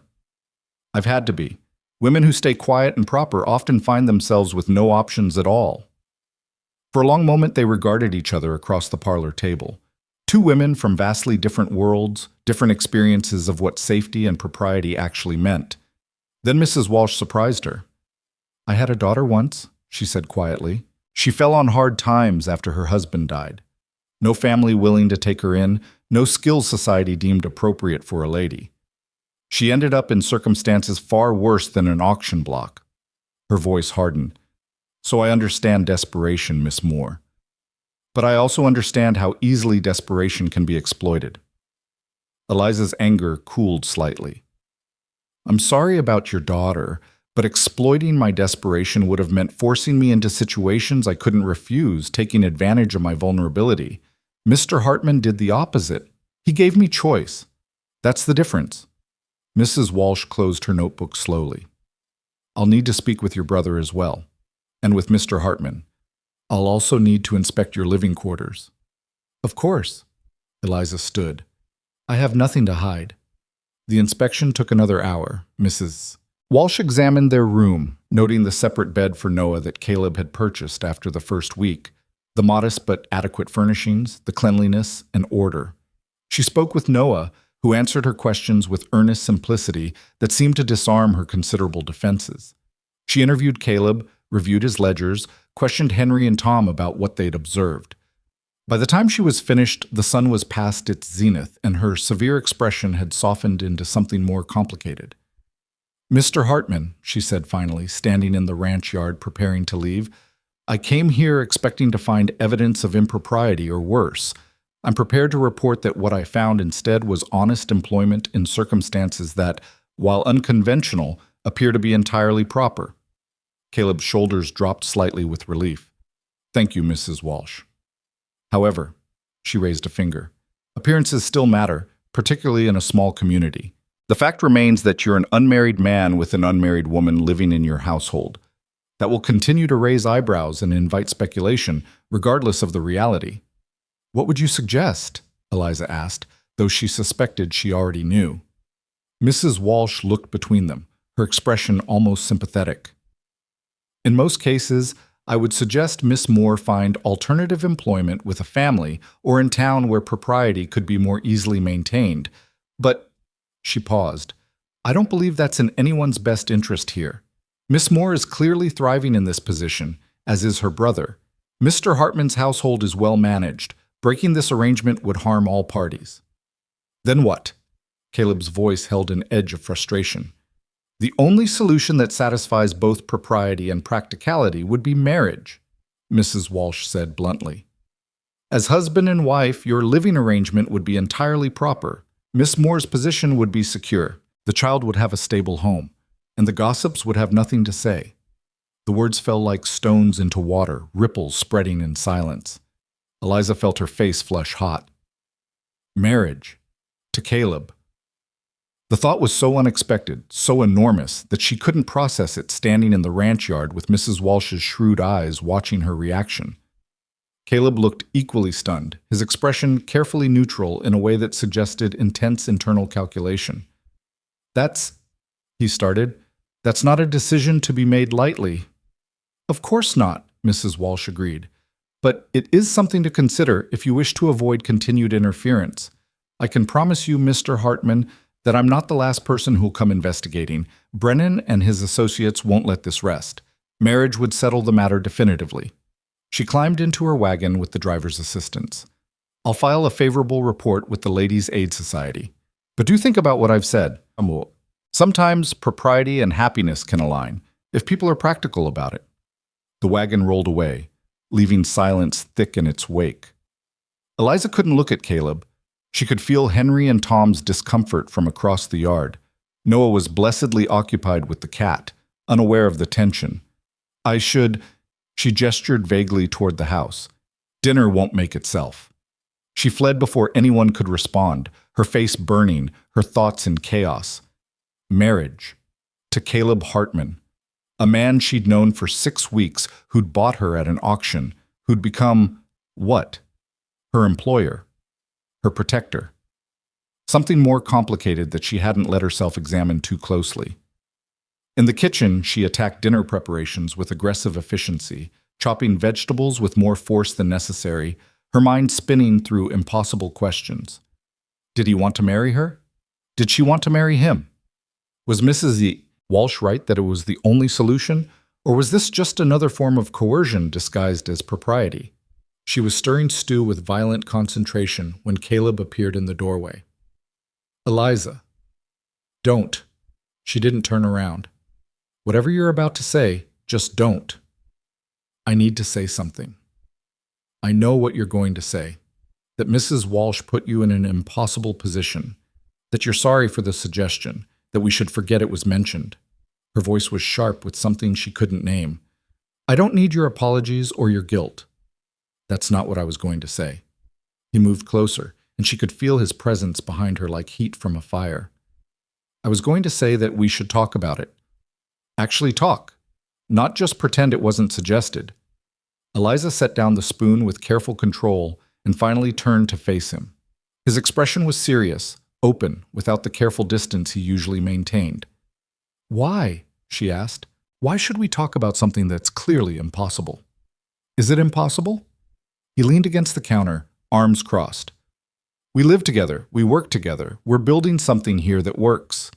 The only thing making it improper is other people's judgment." "That's not nothing, Caleb. Other people's judgment has real consequences. You saw that today." "I know. That's why we need to talk about whether there's a solution that makes sense for both of us." She stared at him, trying to understand what he was actually proposing. "You're seriously suggesting we get married? Two people who barely know each other? Who started as buyer and bought?" "I'm suggesting we consider whether marriage would benefit us both, yes. Not because we're in love or because society demands it, but because it would solve problems for both of us while preserving what we've built." He met her eyes steadily. "You'd have legal protection, security for Noah, a permanent home. I'd have—" "What?" she interrupted. "What would you get?" He was quiet for a moment. "Honestly? I'd get to keep you here without constantly worrying someone's going to take you away. I'd get a partner in running this ranch instead of just an employee. I'd get—" He stopped, seemed to struggle with something. "I'd get a reason to care about more than just surviving day to day." The rawness in his voice made her throat tight. She thought about the photographs on the mantel, about Sarah and Emma, about 3 years of grief that had turned this house into a mausoleum until she and Noah had arrived. "You want me to be your second chance," she said quietly. "To replace what you lost." "No." His response was firm. "I want you to be my partner in building something new, not a replacement for Sarah. No one could be that. But someone who understands loss and survival and what it takes to keep going when everything's fallen apart." "That's not love, Caleb. That's just two broken people making do." "Maybe." He didn't look away. "But maybe that's all love is sometimes. Two people choosing each other despite their brokenness, making it work because the alternative is worse." Eliza wanted to argue, to point out all the ways this was wrong, but the truth was she couldn't. Because some part of her, the part that had stood on that auction block certain she'd lost everything, understood exactly what he meant. They were both surviving, but maybe together they could do more than survive. Maybe they could actually live. "I need time," she said finally, "to think about this, to figure out what I actually want versus what circumstances are pushing me toward." "Take all the time you need. I'm not trying to pressure you." "Aren't you?" Mrs. Walsh made it clear, either marriage or continued interference. How is that not pressure? He acknowledged the point with a slight nod. "Fair. But whether we decide to marry or not, I meant what I said before. You and Noah can stay here as long as you want. If we choose not to marry, we'll deal with gossip and investigations and whatever else comes. I won't force your hand." She believed him. That was the terrifying part. She actually believed he'd continue fighting for their right to this arrangement, even if it made his life harder, even if it meant endless confrontations with people like Brennan and Mrs. Walsh. "I'll think about it," she repeated. He nodded and left her to her cooking, but the conversation sat heavy in the kitchen air long after he'd gone. That night, Eliza lay awake while Noah slept beside her, staring at the ceiling and trying to untangle her own thoughts. Marriage to Caleb would solve practical problems. Legitimacy, security, legal protection. It would give Noah a stable home and a father figure who clearly cared for him. It would end the gossip and investigation. But marriage also meant surrendering the careful independence she'd been building, becoming legally bound to a man she'd known barely 6 weeks, risking her heart on someone who might never see her as more than a practical solution to loneliness. Unless he already did. That possibility scared her more than anything else. The thought that somewhere in the past weeks, Caleb had started caring about her as more than just his employee or his second chance, and she hadn't noticed because she'd been too busy protecting herself. She thought about small moments, his hand steadying her after the auction, his patience teaching Noah, the way he'd looked at her after she'd stood up to Brennan, his fierce protection when Mrs. Walsh had come investigating, the way he said her name, careful and respectful, but with something underneath that might have been tenderness if she let herself believe in it. When had he stopped being the stranger who'd bought her and become Caleb, the man who carried cats through storms and whose rare smiles made something warm bloom in her chest? And when had she stopped seeing him as her employer and started seeing him as what? A partner? A friend? Someone whose happiness mattered to her beyond gratitude or obligation. The realization settled over her like sunrise, slow and inevitable and somehow both terrifying and right. She was falling for him. Had been falling for him gradually, in increments so small she hadn't noticed until the suggestion of marriage had forced her to examine her own heart. But did he feel the same? Or was his proposal purely practical, driven by guilt and responsibility and the need to protect what they'd built? There was only one way to find out.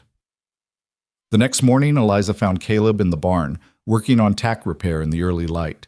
He looked up at her approach, something cautious in his expression. "I've been thinking," she said without preamble, "about what you said yesterday." He set down the bridle he'd been oiling. And I need to understand something first. Is this purely practical for you? A marriage of convenience to solve problems and maintain appearances? Would that be enough for you? He countered. If it were purely practical? I asked first. His mouth twitched toward a smile. Fair. He stood, brushed his hands on his pants, seemed to gather courage. The truth is, I don't know anymore. It started as practical, or at least that's what I told myself. But somewhere along the way, he stopped, started again. When I saw Brennan looking at you, I wanted to put my fist through his face. When Mrs. Walsh suggested you might leave, I felt panic. I haven't felt since Sarah died. When you're in the house, everything feels lighter. When you're not, I'm just going through motions again. He met her eyes, vulnerable in ways she'd never seen him. So no, it's not purely practical anymore. Not for me. But I didn't want to admit that because it felt like I was taking advantage of your situation, of your gratitude, turning something that should be about helping you into something selfish. Eliza's heart was pounding so hard she was certain he could hear it. What if I said it's not purely practical for me either? Hope and fear warred in his expression. Then I'd say we should probably talk about this like adults instead of dancing around it. All right. She took a breath. I care about you, Caleb. More than employer, more than protector. You've given me and Noah something I didn't think we'd ever have again, safety and purpose, and the feeling that we matter to someone. And I know that started as survival, as gratitude. But it's not just that anymore. What is it then? It's wanting to see you smile. It's worrying when you're out in storms. It's feeling proud when the ranch does well because I know how much it means to you. She struggled for words. It's starting to imagine a future where this isn't temporary, where we're building something together that lasts. Caleb closed the distance between them, his hands coming up to frame her face with a gentleness that made her breath catch. Eliza Moore, I bought you at an auction 6 weeks ago, and somewhere along the way you became the most important person in my world. If you'll have me, not because you owe me or because it's practical, but because you actually want this, I swear I'll spend the rest of my life making sure you never regret saying yes. Tears pricked her eyes. That's not a very romantic proposal. I'm not a very romantic man, but his smile was soft, genuine, reaching his eyes in ways she'd rarely seen. Marry me anyway? She should think more, consider more, protect herself better. But standing in the barn with morning light slanting through the rafters and Caleb's calloused hands gentle on her face and 6 weeks of careful building behind them, Eliza made the same choice she'd made that first night, to trust, to hope, to reach for something better despite every reason to be cautious. Yes, she said simply. I'll marry you. His relief was palpable.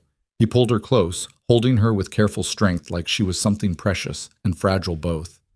She let herself lean into him, breathing in leather and hay and his particular scent, feeling the solid warmth of him against her. We should probably tell Noah, he murmured against her hair. He's going to be impossible about this. He already thinks you hung the moon. Smart kid. She could hear the smile in his voice. They stood there a moment longer before practical concerns reasserted themselves. There was work to be done, a wedding to plan, Noah to inform, Henry and Tom to tell. But for this moment, they allowed themselves simple joy, the beginning of something neither had expected, but both desperately needed. When they finally pulled apart, Caleb kept hold of her hand. Eliza?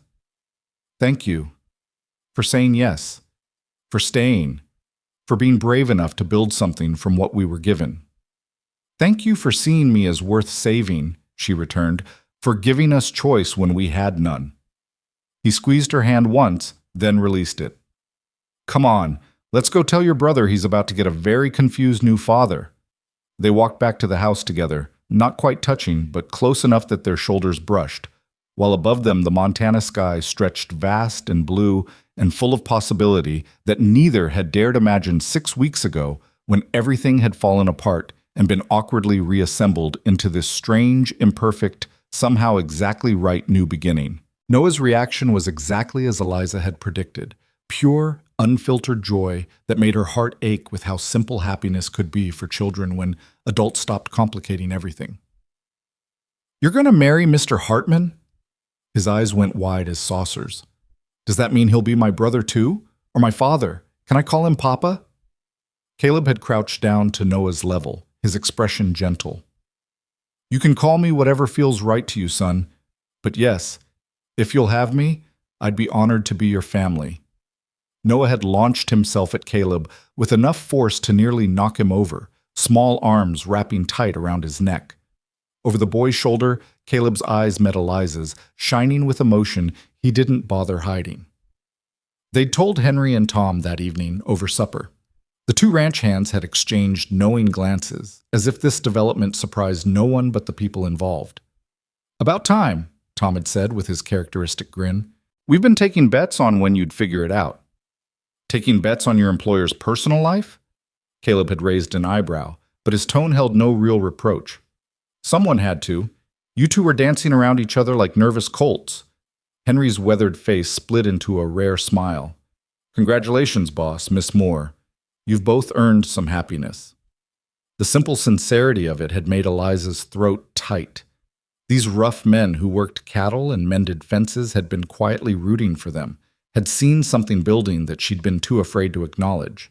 They'd married a week later in a simple ceremony at the ranch, with Henry and Tom as witnesses, and Noah serving as an enthusiastic ring-bearer. Mrs. Walsh had agreed to officiate, her severity softened by something that might have been satisfaction at a problem neatly solved. Dearly beloved, she'd intoned in the parlor, decorated with wildflowers Noah had picked. We are gathered here to join this man and this woman in holy matrimony. Eliza had worn her mother's dress, the only nice thing she still owned, carefully preserved in the carpet bag that had held everything they possessed 6 weeks ago. Caleb wore a pressed shirt and clean trousers, his hair neatly combed, his hands steady as he took hers. The vows were traditional, spoken in voices that held more conviction than Eliza had expected. When Mrs. Walsh pronounced them husband and wife, Caleb had kissed her with careful reverence, his hands framing her face like she was something infinitely precious. Mrs. Hartman, he'd murmured against her lips, testing out the name. Mr. Hartman, she'd returned with a smile that felt like sunrise. The celebration afterward was simple but joyful. A meal Eliza and Tom had prepared together, coffee, and the closest thing to cake their frontier pantry could produce, toasts offered with rough sincerity. Noah had fallen asleep at the table, exhausted by excitement, and Caleb had carried him upstairs with the ease of practice. When he'd returned, the reality of their new situation had settled over them both. Married, husband and wife, sharing not just a house but a life, a room, a bed. Eliza had stood at the parlor window watching stars emerge, suddenly nervous in ways she hadn't been during the ceremony. She heard Caleb approach, felt him stop just behind her. We can take this slowly, he'd said quietly. We don't have to rush anything just because we're legally married now. She turned to face him, saw her own nervousness reflected in his expression. What do you want, Caleb? Honestly, I want to build something real with you. Not just legal or practical, but actually real. His hand had found hers in the darkness. But I also know this happened fast. We have time to figure out what that means. What if I don't want to take it slowly? The words had escaped before she could think better of them. What if I'm tired of being careful and protective and I just want... She'd stopped, face heating. His thumb had stroked across her knuckles. What do you want, Eliza? I want to feel like I'm living instead of just surviving. I want to stop waiting for the next disaster. She'd met his eyes. I want my husband. The space between them had evaporated. His kiss was different this time, deeper, more certain, tasting of promise and desire, and the beginning of something neither had let themselves hope for during all those weeks of careful distance. When he'd lifted her into his arms and carried her upstairs to the room that was now theirs together, Eliza had gone willingly, choosing joy over fear, trust over caution, this man over the safety of solitude.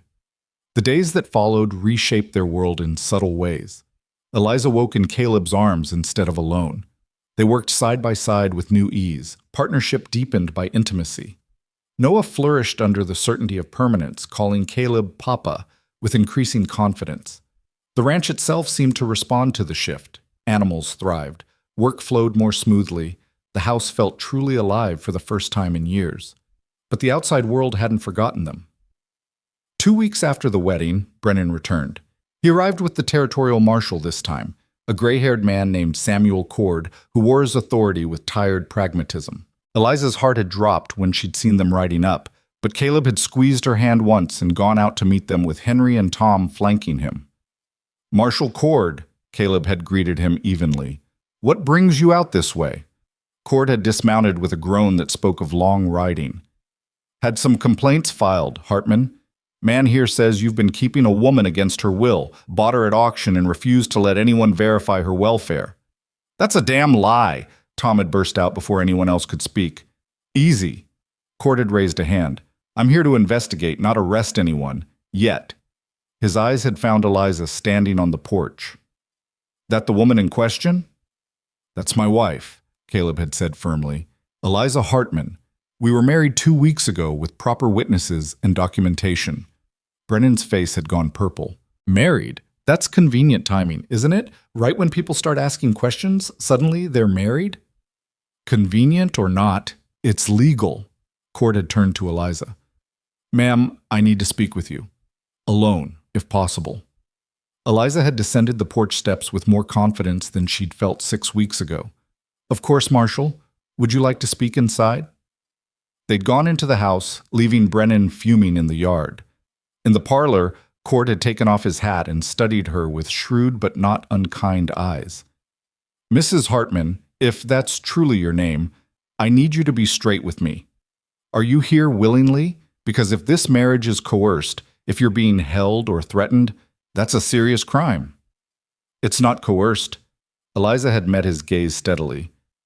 "I married Caleb Hartman because I chose to. Because he offered me and my brother safety and opportunity when we had nothing. Because somewhere in the process of surviving together, we fell in love." "Love?" Cord had sounded skeptical. "Woman falls in love with the man who bought her at auction. You can see how that sounds suspicious." "I can see how it sounds. I can also tell you what's true." She'd sat forward, hands clasped in her lap. 6 weeks ago, I stood on an auction block terrified for myself and my brother. Men were bidding on us like we were livestock, and I knew exactly what most of them intended. Caleb outbid them and brought us here. But he didn't treat us like property. He gave me employment, paid wages, offered choice. He let me decide whether to stay. "So you chose to stay and marry him out of gratitude?" "I chose to stay because this became home. I chose to marry him because gratitude turned into respect, and respect turned into something deeper." Her voice strengthened. "You want to know if I'm being held against my will? Look around, Marshal. See the house I maintain because I care about it, not because I'm forced to. Talk to my brother who calls Caleb Papa, because he feels safe and loved. Question the ranch hands who'll tell you they've never seen anyone treated with more respect than Caleb shows me." Cord had been quiet for a long moment. "And if I told you right now that you could leave, that I'd take you and your brother to town and help you find other arrangements, would you go?" "No." The answer came without hesitation. "This is my home. Caleb is my husband. Whatever brought us together, what we've built is real." The marshal had sighed, replaced his hat.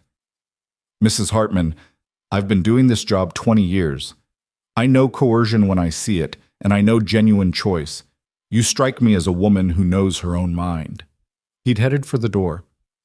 "But I still need to check a few things, verify the marriage record, talk to your husband. Standard procedure. Of course.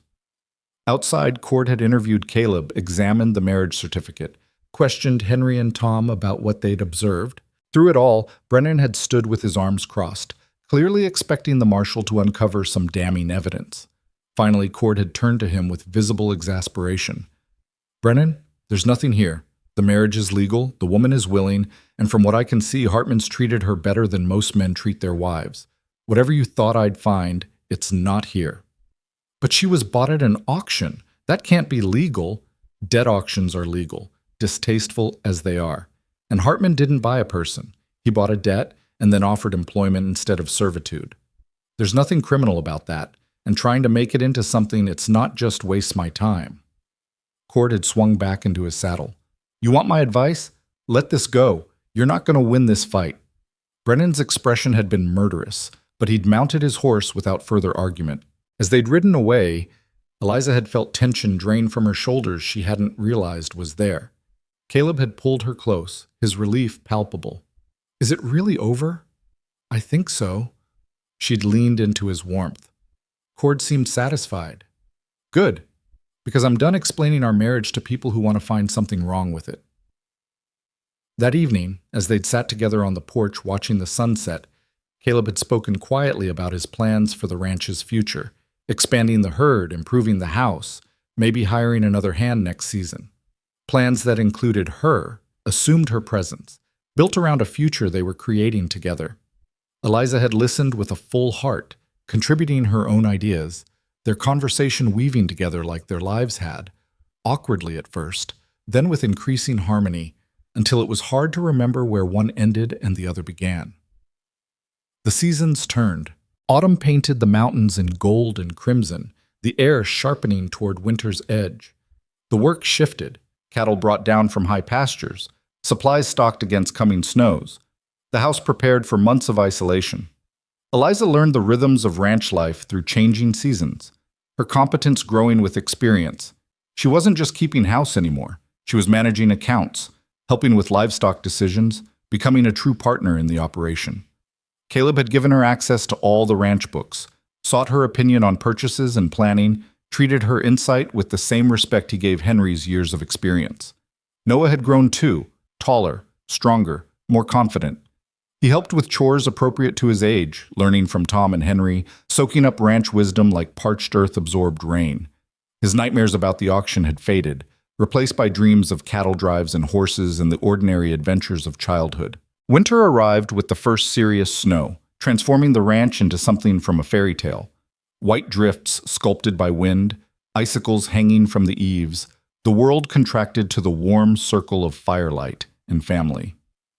They spent long evenings together, Eliza mending while Caleb worked leather or maintained equipment, Noah drawing pictures or playing with the cat who'd become his devoted companion. It was during one of those evenings, snow falling heavy outside and the fire crackling cheerfully, that Eliza realized she'd forgotten to worry, forgotten to wait for disaster, forgotten the vigilant fear that had characterized her life since her father's death. She looked up from her mending to find Caleb watching her, his expression soft in the firelight. "What?" she asked, smiling. "Just thinking how different this is from last winter." He set aside the bridle he'd been oiling. "Last winter, this house was so quiet, I could hear the walls settling. Now it's full of life again, full of you and Noah and the sounds of actually living instead of just existing." "Do you miss the quiet?" "Not even a little." He stood, came to sit beside her on the settee. "I miss Sarah and Emma. I always will. But I'm not just surviving their loss anymore. I'm building something new. Because of you." Eliza set aside her mending and took his hand. "We're building it together. That's what makes it work." Noah had fallen asleep in his chair, head pillowed on his arms at the table. Caleb lifted him carefully, carried him upstairs to the room that was his alone now, a space he'd decorated with drawings and treasures collected around the ranch, physical evidence of a child who felt secure enough to claim territory. When Caleb returned, he found Eliza at the window watching snow fall through the darkness. He wrapped his arms around her from behind, chin resting on her shoulder. "What are you thinking about?" he murmured. "About 6 months ago." Her hands covered his where they rested on her stomach. How impossible this would have seemed.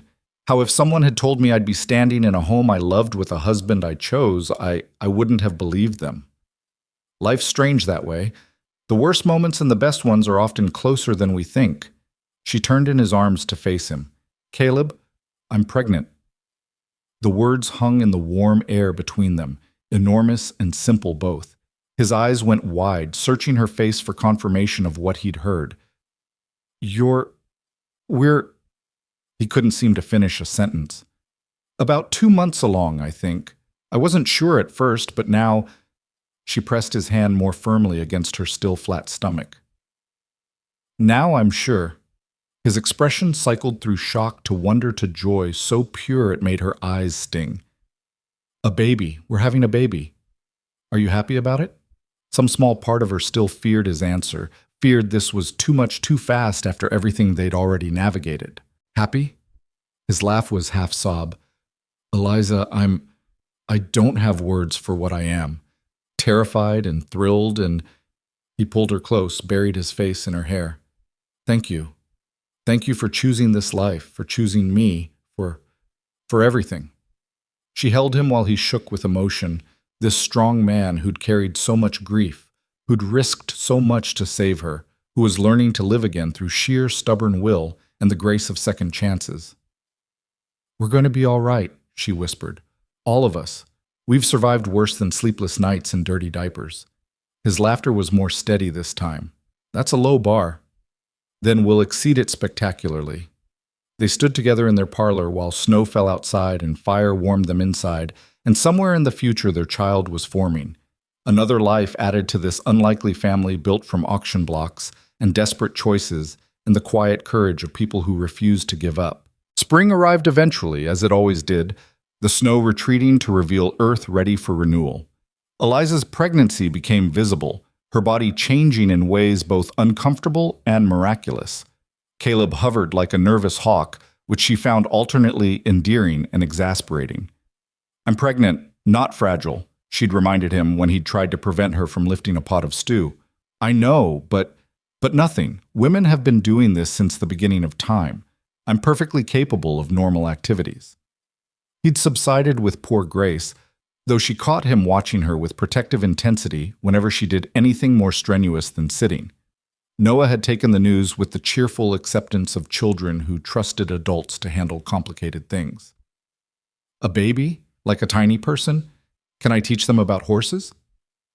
When they're old enough, yes, Eliza had assured him. I'm going to be the best big brother ever. His certainty had been absolute. The baby arrived in late summer, on a day when heat pressed down like a physical weight, and Eliza had thought she couldn't possibly get more uncomfortable. Tom had ridden for the midwife from town while Caleb had paced the downstairs like a caged animal, and Henry had kept Noah distracted with chores that needed doing.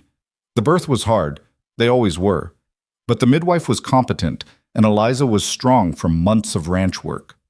When the baby's first cry pierced the August afternoon, Caleb had appeared in the doorway with a face full of desperate hope.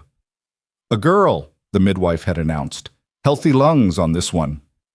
Eliza had held their daughter while Caleb sat beside her on the bed, his hand gentle on the baby's dark head, his eyes bright with tears he didn't bother hiding. She's perfect, he'd whispered. Absolutely perfect. What should we call her? Eliza had asked, though she had thoughts about the answer. Caleb had been quiet for a moment, looking at his new daughter's wrinkled face. Not Emma. That wouldn't be fair to either of them. To the daughter I lost or the one I'm holding now. She deserves her own name. How about Grace? Eliza had suggested softly. Because we've been given so much grace, and she's part of that. Grace Hartman. He'd tested it, smiled. Yes, Grace. They'd brought Noah up to meet his new sister, and his careful reverence as he touched her tiny hand had made them both tear up. This was their family, assembled from fragments built on survival, held together by choice and work and love that had grown in the spaces between disaster and hope. The months that followed were exhausting and wonderful in equal measure. Grace was a demanding baby, keeping them up at night with her healthy lungs and constant needs. But she was also a joy.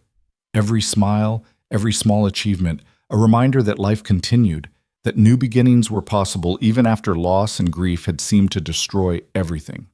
A year passed, then another. The ranch prospered under their joint management. Noah grew into a capable boy who could sit a horse and rope a fence post with increasing skill. Grace learned to walk and talk, her personality emerging, stubborn like her mother, gentle like her father, endlessly curious about everything. On a cool autumn afternoon 3 years after their marriage, Eliza stood in the yard watching Noah teach Grace how to feed the chickens. At 8, he was patient with his 3-year-old sister, guiding her hand as she scattered grain, laughing when the birds flocked around them. Caleb came up beside her, sliding an arm around her waist in the casual intimacy they'd developed. "Remember when you first got here? You could barely look at me without suspicion. Can you blame me? You'd bought me at an auction." Fair point. His hand moved to rest on her stomach, where their second child was growing. "Look at us now. Look at us now," she echoed, leaning into his warmth. They'd built something impossible. A family from nothing, a home from loss, a future from a past that should have destroyed them. It wasn't perfect. There were still hard days, still moments when old grief surfaced or new challenges tested them. But they faced it together, this unlikely partnership that had somehow become the most real thing in both their lives. Henry and Tom still worked the ranch, older now but no less dedicated. They'd become uncles to the children, part of the extended family that made the ranch feel complete. New hands had been hired as the operation grew, young men who learned quickly that Mrs. Hartman's authority was absolute and that Mr. Hartman's protective instincts where his family was concerned were legendary. The town had eventually accepted their marriage, though there were still those like Brennan who nursed resentment. But time and the evidence of genuine partnership had worn down most opposition. The Ladies' Aid Society had even grudgingly invited Eliza to join, though she'd declined politely, having no patience for the same judgmental busybodies who'd once questioned her choices. Mrs. Walsh, however, had become an unlikely friend, visiting occasionally, always formal but increasingly warm, clearly satisfied with the outcome she'd helped orchestrate. "You've done well, Mrs. Hartman," she'd said during her last visit, watching Grace toddle around the yard. "Better than most women in your circumstances could have hoped for." "I had help," Eliza had replied, "and I chose well." "You did indeed." As the sun set on that autumn day, painting the mountains in shades of amber and rose, the family gathered for supper in the kitchen that had once been a bachelor's neglected space. Now it was warm and lived in, full of mismatched chairs pulled up to accommodate everyone, the smell of bread and stew and coffee, the sound of children's laughter and adult conversation, and life being lived fully. Caleb said grace, simple words thanking Providence for food and family and the day's blessings. Then they ate together, passing dishes, telling stories about the day's work, making plans for tomorrow and next week and next season. Later, after the children were asleep and the house was quiet, Caleb and Eliza sat on their porch, as they often did, watching stars emerge in the darkening sky. His hand found hers, their fingers interlacing with the unconscious ease of long practice. "Do you ever think about that day?" he asked quietly. "The auction?" "Sometimes." She squeezed his hand. "But not the way I used to. I used to think about it with horror, with shame. Now I think about it as the day everything changed, the day I met you. I think about what would have happened if I hadn't gone to town that day. If I'd stayed on the ranch, let someone else buy your debt." His voice was rough. "I think about how close we came to never finding each other." "But we did find each other. That's what matters." "Because I bought you at an auction." He shook his head. "That's going to sound terrible when we tell our grandchildren how we met." Eliza laughed, the sound carrying into the night. "Then we'll tell them the truth, that sometimes life brings people together in impossible ways, and what matters isn't how you start but what you build from it. We'll tell them about choosing each other every day, about building a family from nothing, about love that grew in the spaces between survival and hope. That's a much better story. It's our story." She turned to look at him, this man who'd saved her, and whom she'd somehow saved in return, whose grief had become peace through their partnership, whose lonely house had become a home full of life. "And I wouldn't change a word of it." He pulled her close, kissed her forehead with tender reverence. They sat together while darkness deepened and the ranch settled into night around them, cattle in their pastures, horses in the barn, chickens in their coop, and in the house their sleeping children, safe and loved and dreaming of tomorrow. What had started on an auction block in desperate circumstances had become this: a marriage built on choice, a family created through courage, a home earned through work and trust, and the stubborn refusal to let trauma define their futures. They'd taken what life had given them and transformed it into something better than either had dared hope for. The auction was 3 years behind them now, fading into memory.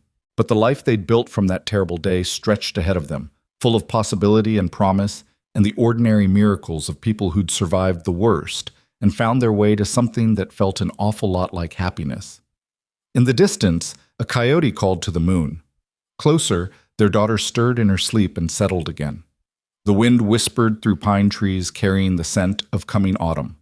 And on the porch of the ranch house they'd made into a home, Caleb and Eliza Hartman sat in comfortable silence, hands joined, hearts linked, building their future one chosen day at a time.